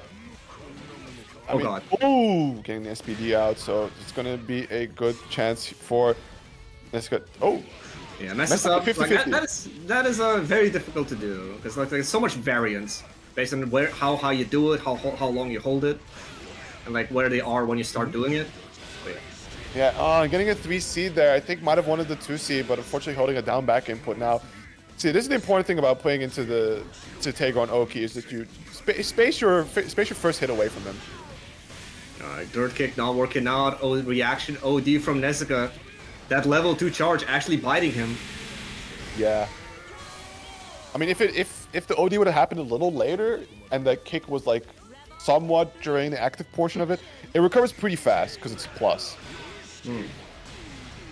Oh, nice crouch confirm. Wait, was the crouch confirm? Or was this a Tager? I think it might have been a Tager. 6D. Oh my god, the rare moment where 5A did not like help him OS the backdash. I'm getting caught trying to jump up, pops that OD, but it is only 2B, goes for the spin dash, just in the air, walking up, running that stagger pressure, pretty bold against a character that has an invuln command grab, just like that, excellent IB, setting up perfectly to get that SPD rolled out. Surprising Akaku not try to go for the Susanoo fuzzies that work on all characters, and that roll catch is gotta hurt him badly. Yeah. I don't... Like, we've only seen Nessica represented, so it may be just one of those things that Akaku doesn't quite have under his belt just yet. Fair. I mean, it does require like a dash jump, but I feel like both these players know how to do that. Yeah, it's really funny when Taker it should be easier as well. Yeah, certainly. It's funny when you say it's like, yeah, it requires a dash jump, and then when you think about it with also like Susanoo's run startup, right? It's not that he's no momentum, it's just that he has very low, so it's still technically... It might also be like, it might be not necessarily dash jump for the momentum, but more like to cancel the landing recovery. Could be. It does give you a little bit of forward push. Yeah, it's most like when you land from, like, you do the fall in JC, or like JD, whatever, like if you dash, you can act out sooner. Oh my god, DPRC not working out. What the hell happened there? He did sledge. Oh my god. He hard called it out. I mean, that's just one of the things you can do, and you have to be afraid. I mean, it's really funny that two matches that Akaku has to play that are so important has him facing off against opponents that can interact with his DP in a very disgusting manner. By the way, speaking of DP interactions, fun fact, Hazama's low follow-up from stance does not beat Susan DP. Projectile property, I'm guessing? Exactly. Oh no. You have to hard call it out with his own DP. Good. I am crying for the Hazama player. Sobbing even. Okay, slow pressure. You see the patience here from Nessica, but the dirt kick, level 3 no less, just so much untech time for the pickup here, so good recognition on Akaku there. So good unlocks. Great to actually see level 3 dirt kick. Alright, Burst will keep in corner, keep controlling the match. No punish on the 2C with air-to-air there from Nessica, getting that knockdown, setting it himself up, catching the roll, pushing back in, OD activation. Block! No! Okay, he's living. He's living. Nice. Counter 3C! No pickup because the second hit whiffed! Sad. Oh, I guess the Grand Viper. Very good. Not quite enough. Backdash checked. Done! Be careful with these sequences. Like, oh no, gets that last tick of meter, but didn't get the pickup. Still the reset, and that's going to be. Akaku actually had a shot there. Of course, like, not the type of person who's just like mashing DP or super out a hit stun, but like Nessica actually did show signs of weakness at the very end. He dropped that final kill combo. Yeah, it was interesting because it was a 5B, so I wonder what it could that have was been. RC into wedge Oh, for right, yeah, unburstable. you have to do that basically immediately. I don't know what they do to set that up. I think it's like you do the 360 and then you RCB. Yeah, that's what I've had the most success with. So I'm surprised that because like what I would expect that to do at the least, right, is make it so that you still get the wedge, but it doesn't combo if you mess it up. Maybe, and then it should be a purple, right? No, it will just be a reset. Oh, scary. Well, yeah, it's a was it? It's an unblockable, not a command grab, Oh, I thought it which was. is why you can combo into it. That's the important distinction in CF is that moves will be often confused as command grabs, and then people will think like, oh, asterisks, it can also combo. It's like, no, those are unblockables. So that's why I cannot use throw-and-bull moves against it. Yeah, some of them will just have the throw property attached to it, but it doesn't function as a throw. Interesting. I just thought because like it's just too slow, so my inmove runs out. You know what? These IBs from Nessica, let's just say this is back to a run back from winner's side, and that's the first to three again. The first to three time this time. Extended hurt boxes. Oh my god, the actives on GB. Yeah, just keeping Nessica bullied in towards the corner at the moment. 2A, but unfortunately, it could have been a nice pickup, but a big 5D pick. With OD version. Oh my god, full cash out. Getting the extra extended pickup thanks to the OD. Look at the damage! And that's 7.8 into the command grab to basically destroy Dennis's life bar. Aegir propaganda is at an all-time high. People are going to see that 7K be like, I want that. You can get ready to see 3 more Tigers next time. Frank Bottles, I just heard a 7K the distance. I must come back. Nice switch. Very nice. Puts him into the corner, getting that JD. A little bit of the extra magnetism time applied. Just a walk up 2B. Oh! Sometimes the simple is what gets you. Yeah, that pull had him a little too low to the ground, so couldn't quite get the 6A. Side swap here for Dennis. That's armor. Uses the cancel. He still gets hit by it. I wonder what Dennis tried. I think he was hoping... I don't know. Trying to block? I have no idea, but it didn't work out at all. And then Nessica, what a chip kill. Gonna take the first game. Certainly. So this is, again, it's all going to be first to 3 here on out. So plenty of time for Dennis to try and counter adapt, but we will see. Only time can tell. Wheel of Fate is turning. Rebel 1. Action. Footsies! The Tiger handshake, foozies. I just kind of staring at each other like, huh. I did not consider this. This vexes me. Yeah. Yo, stop shimmying. This ain't Street Fighter. Oh, no. Much more like my anime fighter than I'm used to. Oh, that 6C must have been an accident. The reaction on the wedge. Not too big of a punish with the JB, but, you know, you take what you get. Magnetism that's a big one. 2C counter trade, always going in the favor of the 2C Tiger, and just, wow. Yeah, the instant J2C. Actually, I'm not sure if that was instant. I think it has to be like basically touching the ground. And yeah, gets the wedge RC this time. Oh, that will do it. One more round for Nessica. Honestly, I find it funny how he did wedge into Gadget Finger just so he could get the purple kill. Like after the flash. Yeah, why not? For the style, you know, just fly off the screen while it says win. And we got a bit of footsie gaming going on, but we see Nessica prioritizing a bit of that charge to get the Spark Bolt going, but ultimately, right, both have the Spark Bolt active. They shake Spark Bolts.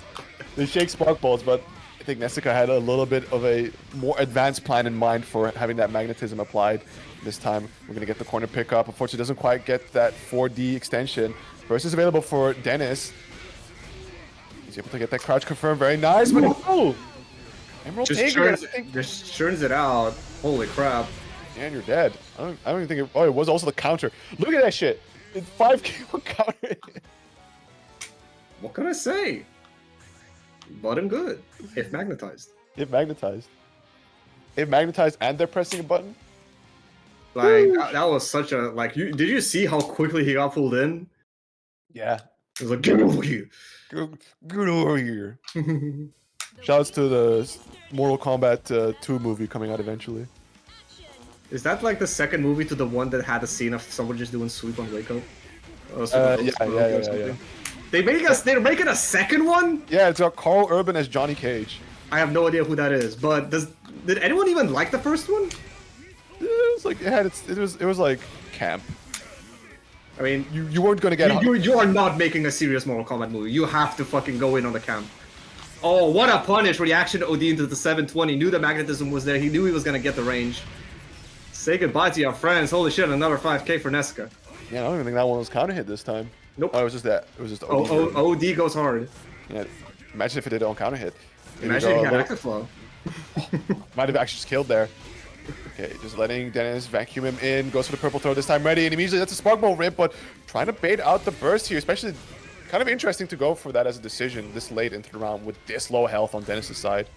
I mean, it's one of those things like, you know, you make the read. If you're right, you win. If you don't, you're in an okay spot. Like, yeah, you didn't win immediately, but you're still in a fine spot. Like, because of that, he got the run to play out a little bit more. He got that burst regenerating. Yeah. Okay, just, whoa, shimmying back and forth, and there it The is. backdash, the one you mentioned, yeah. I've been longing for it. It's so funny when you're ready to call out that 5D, just dash through, backdash through it. It's sort of the most ill thing to think of. Like, oh yeah, I will backdash and move myself forward. I wonder if the Tager community has a name for that. Either way. Look at Nesca is looking like setting up a guess for game situation for Dennis. Guess the meaty. No burst on Dennis. Patience. Yeah, just keeps the hits a little short. Spark ball straight into the OD, charging up another one as soon as possible. That's Oh, a trade. trading. Blocks the overhead. The rising overhead right after. That's kind of cheap. Nesca gonna be taking it 3-0 over Dennis. He wants to go and meet up with Drave in Grand Finals. Now I'm gonna wonder if Nesca's gonna stick to the Tager or not, or if he's gonna change it up a little bit, because we see how handily Drave was able to deal with Dennis's Tager. Of course, you know, 3-0ing your fellow Tager does prove that you are a cut above. So we'll see if that has a factor. Right? Is the Nesca factor more important, or is it? Or might we be better off picking up another character in this grand finals? Who knows? Well, let's see. Nesca has been locked in on that Tager ever since he switched to him. Like the Susanoo showed a little bit of worry when he dropped the game, I believe, to... Was it Revelin? Yeah, he dropped the game to Revelin with the Susanoo, but he stuck with it and it ended up working out, so...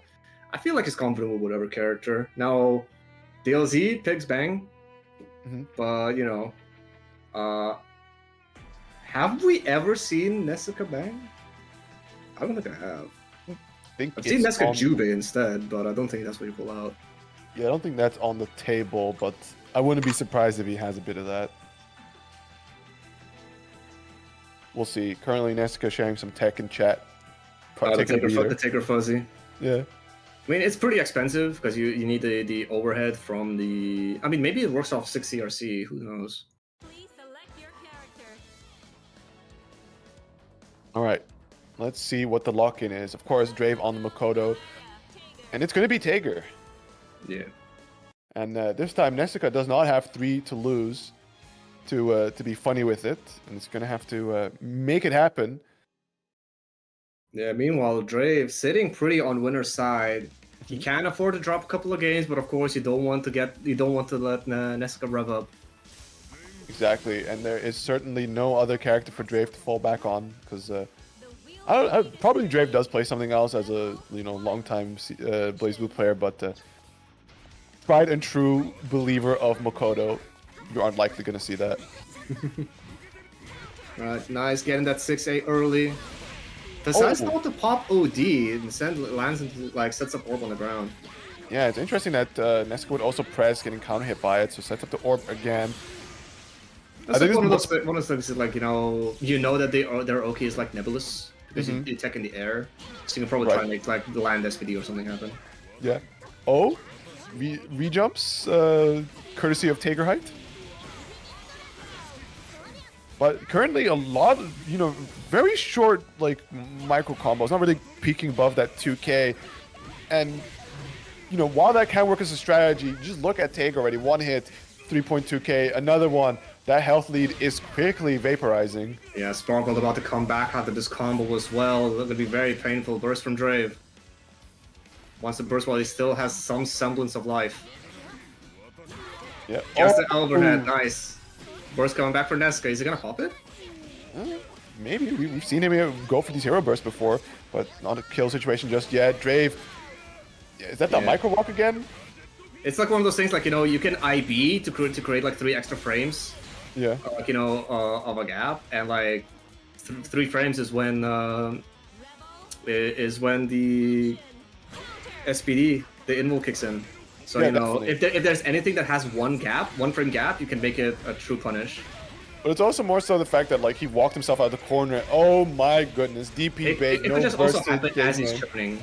But I wouldn't doubt Nesca to like consciously walk out. Ooh. That was a fast one. That was a fast round. First game going towards Desica, so he's gonna have to win 6 in total.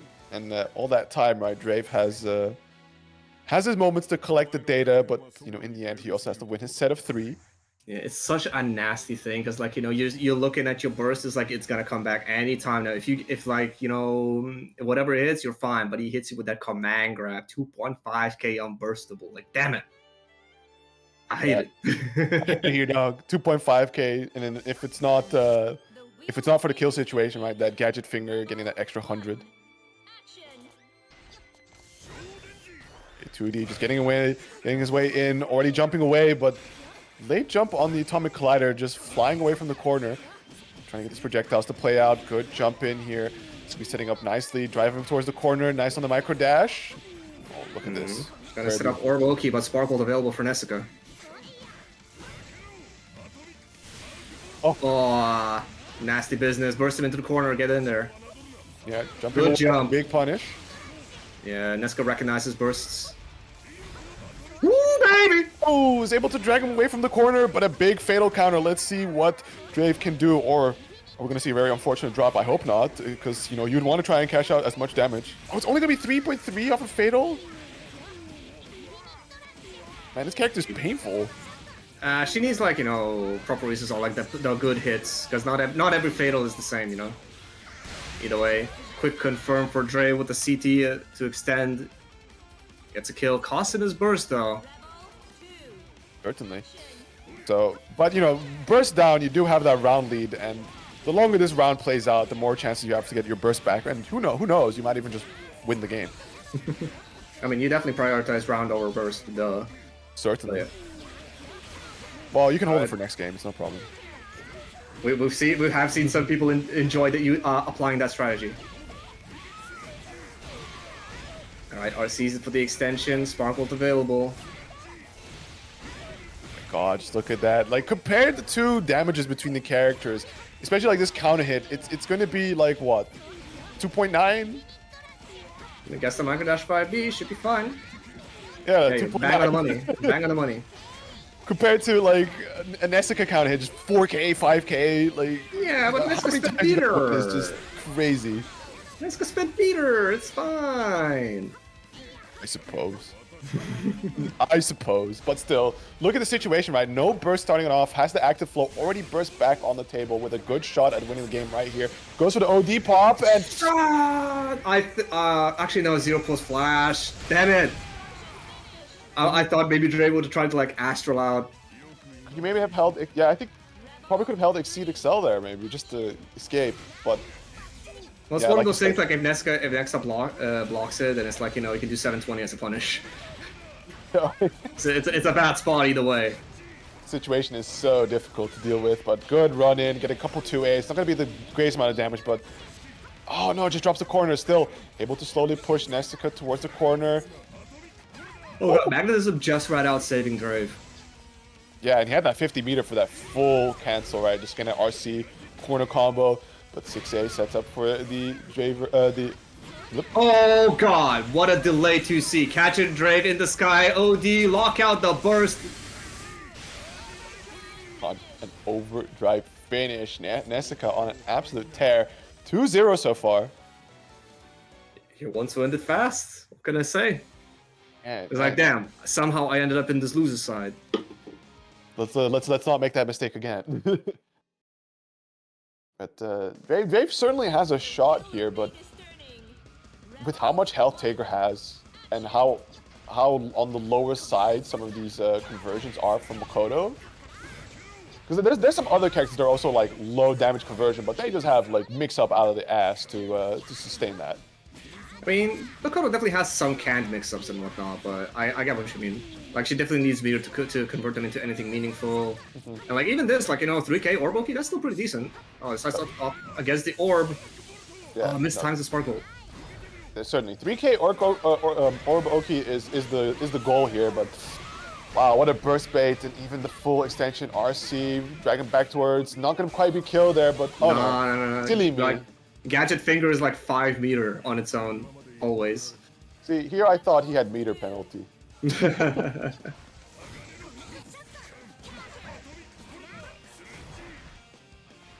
Harassing Drave at the moment, trying to anti-air, but that air stall is something else this time. Nasty business. Actually, navigating quite well around the 5D with the magnetism, that's pretty cute. Definitely something you have to get used to if you're going to be playing an up-close and personal type of character against Tager is how can you best use getting magnetized to your own advantage. It's very difficult, but there can be situations. Alright, come up. Disengage. Dashes back in for the 6A, I like it. Just that Makoto run speed, running in and out, giving plenty of time, just quickly grab a snack and get back in there to anti-air.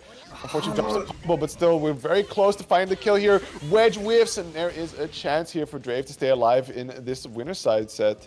This is like 2 or 3 times now where magnetism running out at the last moment is what saves Drave. Sometimes you need a bit of luck on your side in fighting games. Serious Jolto. Combo, back throw combo only move.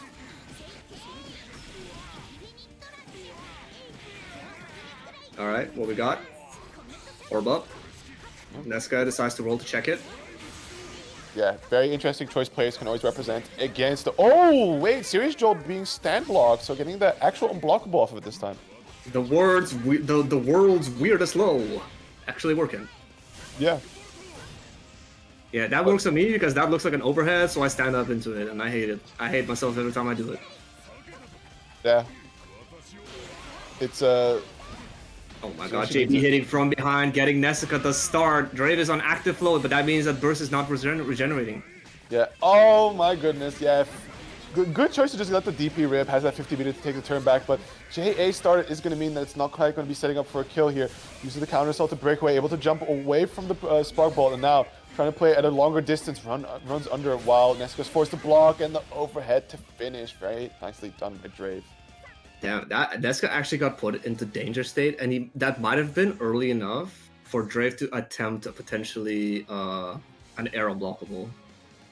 But you know, the roll, the ball rather, or ball, my bad, the orb, it expires very quickly once you block it. Certainly. So. And I think something that we weren't able to cover in the last one, which we saw Nessica pull off, is to just roll into the orb, or like quick rise into the orb. Just anything just makes the orb be the thing that hits you. But in an awkward way that it puts a lot of pressure on Drave to try and be on point to have the pickup for it or not. Yeah, it's a legitimate strategy, especially for these like big body characters that have a lot of health to gamble with, you know? Absolutely. Okay, able to safely get that J2A to work, DP right through, and this time with the OD version, it's going to get an extended pickup, but nothing too crazy. No. Oh! Wedge from downtown, gonna be securing himself, nice little combo. Oh, the roll catch with the sledge! This one hurts. Oh, yeah, hitting that 6A a little too high there, so Drave not ready with the tech. Oh, he's cashing out. Is it kill? Oh, it's not Just quite. barely not. Oh my god, you got a 2-2. Wow. The sparkle behind it. Stand still. Wow. Nessica, reset point. Yeah, once again, so Drave. No slouch. Unfortunately, gets scooped right up. This time, no meter for the pickup, though. Gets the reset on that driver. Backs away. OD pop once again. This time, 2A mash. Unfortunately, not quite going to get full extension. Ooh! Barely had enough on the OD timer to get a full, an extended pickup there. Nice blocks. IB's everything. Mars Chopper, though. Yeah. Unreactable. The ever devilish Mars Chopper, eh? Listen, at least she has to spend 50 meters to combo off of it. Unless you mash into it. True. Which we see that that's gonna be a little bit patient here. Still, that barrier gauge is running out fast. Yeah, Drivka definitely has the meter for a couple of CTs if he wants to. Yep. Oh. OD, save himself. Oh, the hard call on the DP with that backdash. Gonna net Nessica a huge punish. Active flow version and everything. God damn it.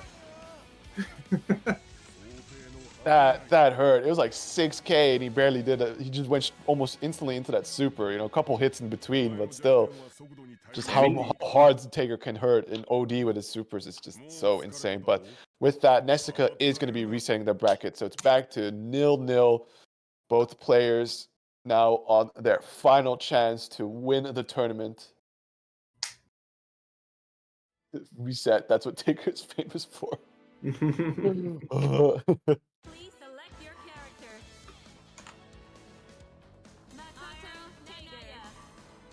There you go. To all the Dre fans, this is the time to give you his energy. He was able to make a dent in the first set, so let's see if he can make something a little bit more lasting and possibly even challenge for the win. Damn, you could see everybody trying to send their energy to Drave in the chat, powering him up to bring this one home. Please end the reign of Nessica Terror. And it's gonna not start by eating a 5D counter hit.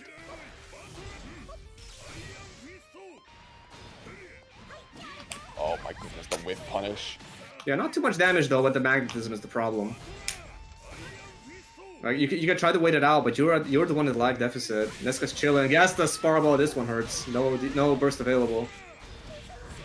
Life deficit against a grappler as a character that doesn't have like the craziest screen presence is just so painful because look at you, you're just falling right into his master plan, the mustache twirling villain. Shout out to that guy actually.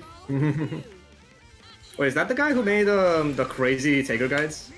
Yeah, and he's like playing BB tag now with this like insane Fennec Fox VTuber that just like passes out on whenever he screams. I'm sorry, that like I have never seen anyone make a better combo video than that guy. True. Like it might not be the craziest of the best combos, but holy crap, the production. Yeah, I really like the drawings on the popsicle sticks. Yes. All right, cool. Getting back into the game, Drave with that active flow gets the overhead. Maybe that might be the secret sauce, not talking about the game, because Drave just cashing out 3.8k just like that, and as soon as we mention it, Ah! as soon as we talk about the game again, he just eats a big Emerald Taker driver. The caster's dilemma. Talk about the game your favorite loses. It's not fair. It's not fair. Keep talking about BB tag, you got it, bro. That game sucks. Oh my god, he ran around. Let's go. All right, cost him his burst, but you know what? You take it, staying alive.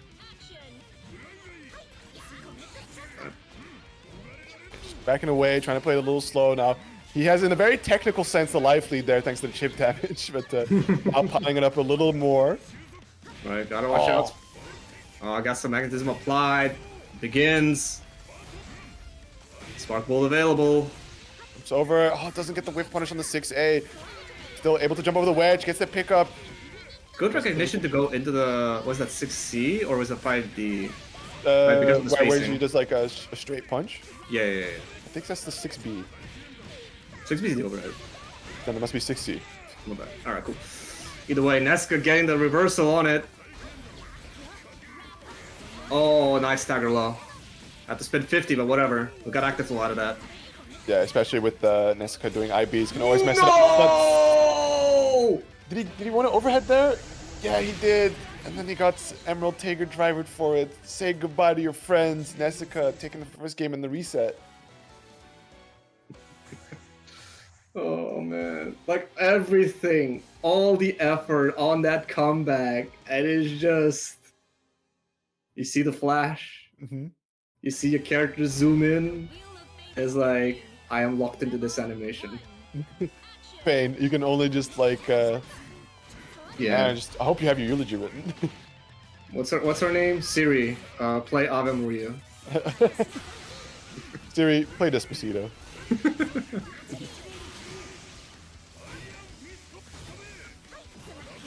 Alright, nice. Plus frames, keep the pressure going. Oh my god, God. that's scary. I Guess the just- counter hit 2B. It's just so nice with Nessica, right? 5A, 4D, just constantly bullying, and it says, oh, well, I've pulled you high enough into the air now. Time for the Atomic Collider. Alright, CA got off of me. Counter hit 2C. What is this Gramble ass looking combo? Big ass counter hit, quickly use the special to move yourself forward for the pickup. Peen, bro. It's absolutely peen. Volt pick. Nice, we took that. I'm running slow, but again, Ooh, Nessica the leverages actual life. stall from the charge working out. Nice footsies. Oh, gets the punish on a whiff driver. Can be a nice bit of damage here. Send up into the orb. Okay, what's the response from Nessica? We're just gonna tech into it.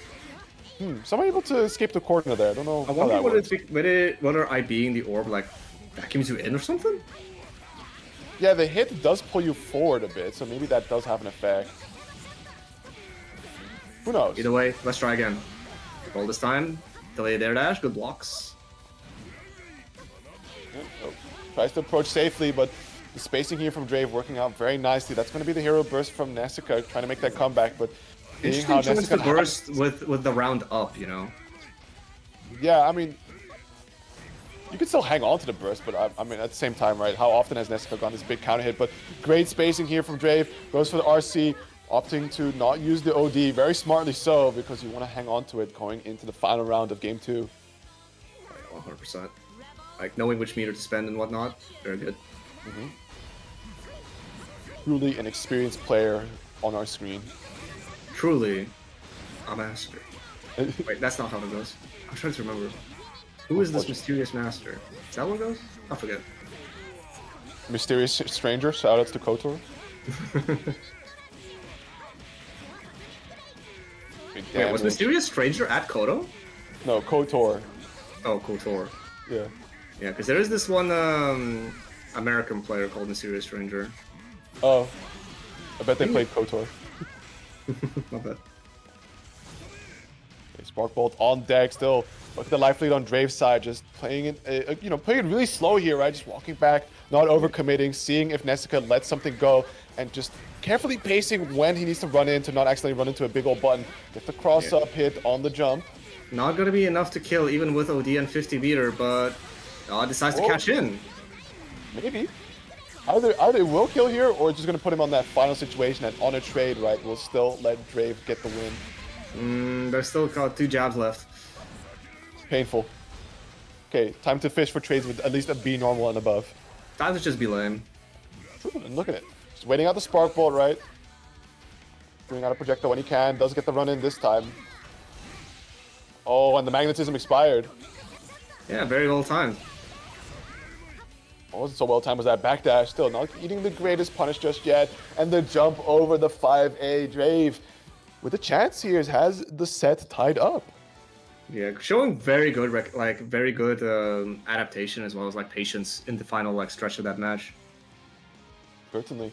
I think that's definitely the key into Tager, is that you don't overcommit. Yeah. And especially with the life lead. Like when you're on the life deficit, you have to figure out a way to get that comeback happening, and typically means you have the onus of approach. But you can play 4K super off the heavily. fireball starter. You got the rare hit. Alright. So far, a couple of jabs is not gonna be too much damage. Ooh, the scaling might actually push the end tech too far. Yeah, Aggressive Versus- burst, wants to keep Nessica in the corner here.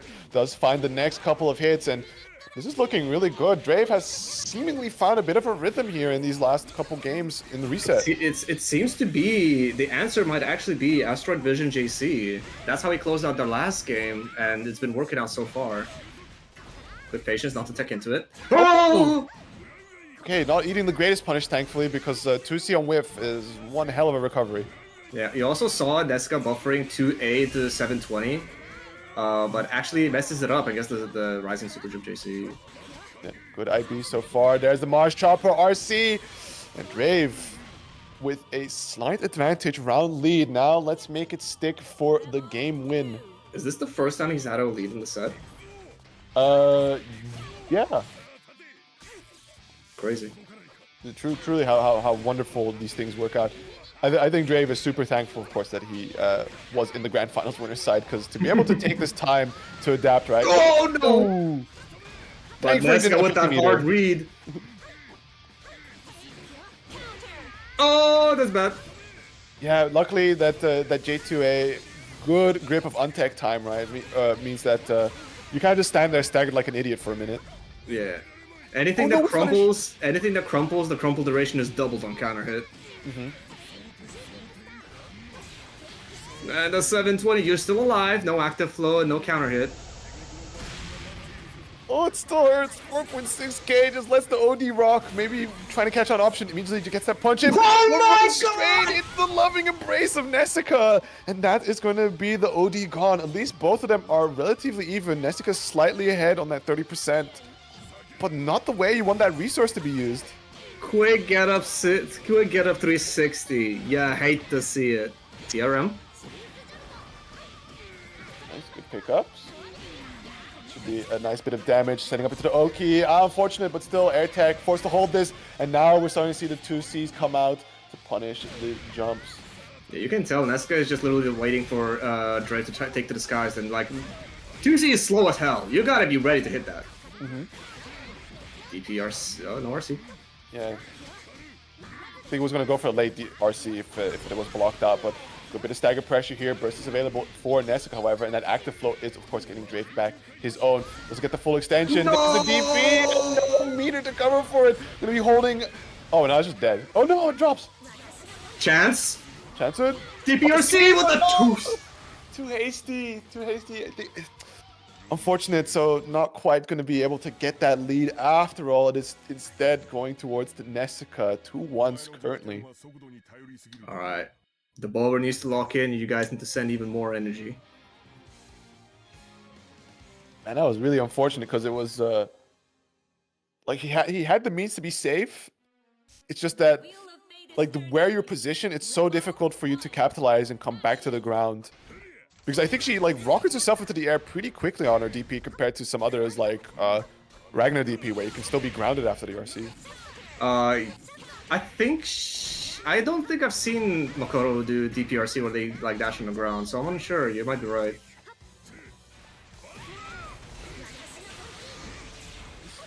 Oh, this time So, jumps away. 720, yeah. Yeah, Saves it, magnetism saves sent you rocketing. Alright, take the damage, run out this magnetism. Nice. Just has to keep it safe. Goes behind, so immune to the wedge. Nice reaction punish. You need to rush. We're getting close. Oh, heat engager! It's a pickup. Super. Is it enough to kill? Please be enough to kill. Thank God. Finally shown the Tekken. It only did 3.3k, man. What? I mean, 5D is a really bad starter, but holy shit, is it funny when it hits. Yeah. Okay, good whiff punish here from Drave. Gets the micro dash. Be planting him close towards the corner. Is it enough for the Oki? Not quite, but still able to bully. And now takes the life lead situation. Oh, Eats a no! 5D and able to recover in time. DP's through the gap. Oh no, the walk under again for Nessica. He's been getting so many of them. CA, get off of me. Roll catch. Need to rush. A bit of damage here, 3k. Not quite ready to set up for that Oki.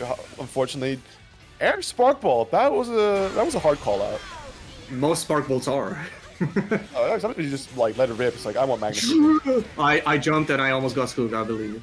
Either way, Nesca getting the reversal on the situation. OD on the Drake side. DP. Pickup because of the overdrive. Well, he has Oh, you're enough to dead. go here. Yeah, with the enhanced version. Please don't taunt. Oh yeah, you can't even RC to taunt. Thank God. Wow.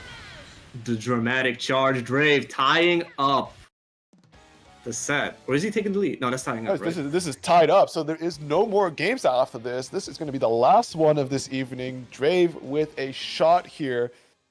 It's only a matter of can he keep his composure and the control over Nessica, right? When there's that spacing that he can build thanks to a life lead situation, right? Where Nessica has to make the approach instead. He can't make it happen. There is also X Factor Nessica, like, you know, when the chips are down, you're on your last life, like, some people, that's when they awaken, you know? The gamer leans forward. I'm leaning forward right now. God damn, that's 720. That is gonna be enough. Dream.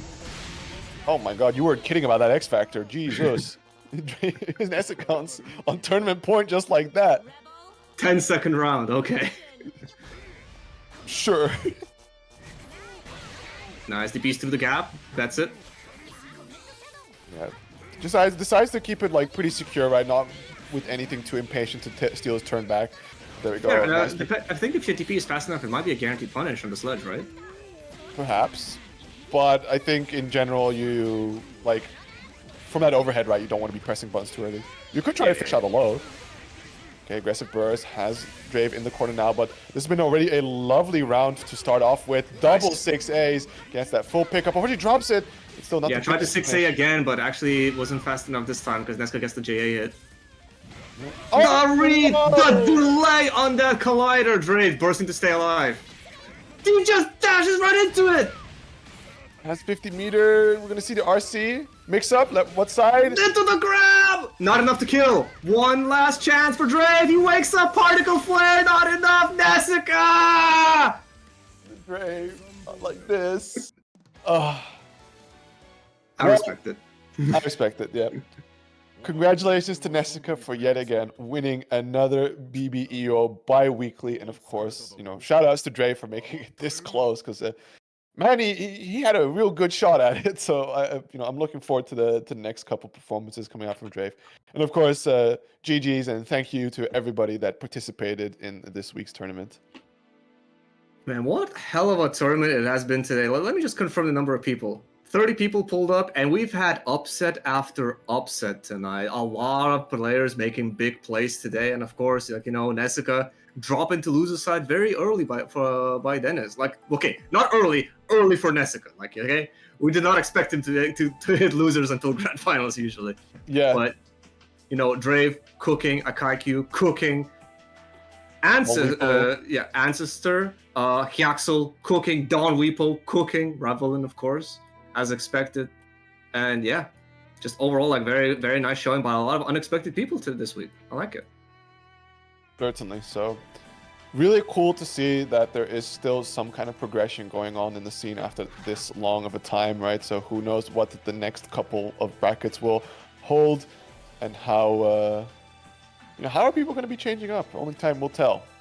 Yeah, I'm gonna may as well if we have the time, just gonna shout out all the people that have contributed to the pod. Of course, Hoon dropping in the 15. Oki tries. We saw like, you know, he played here. He just contributed to the pod. Big respect.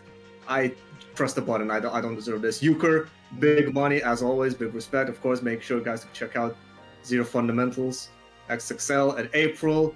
A Mystery with the buttons. Toki, of course, with 20 big ones, contributing to a total of $70 in this prize pool. You can still have a couple of moments if you still want to press a couple of buttons to contribute to that pod. But guys, holy crap. That's top 4 payout, isn't it? Yeah, I think so. I think Yes, with we've that money. consistently been hitting that payout on the. Yeah, we've been hitting that consistently. Either way, good. Like, you know, big shout outs to everyone that contributed and yeah. Is there anything else we have to shout out? Well, you already kind of did it, but I'll just make sure to clarify the date. So yeah, ZF today event, April 19th and 20th in the Netherlands. If you can pull up, we'd love to have you. Understandably, Ray, for you as well. Like, the flight's a little bit expensive thanks to the Easter weekend, but if you are within training or busing distance, it's all very manageable and affordable. So we do hope to see you all. We got Central Fiction naturally for you all, as well as Exert Strive, BB Tag, Under Night in Birth 2, and Grand Blue Fantasy versus Rising. So do check us out if you can pull up. We'd love to have you all. And yeah, that's it from my side.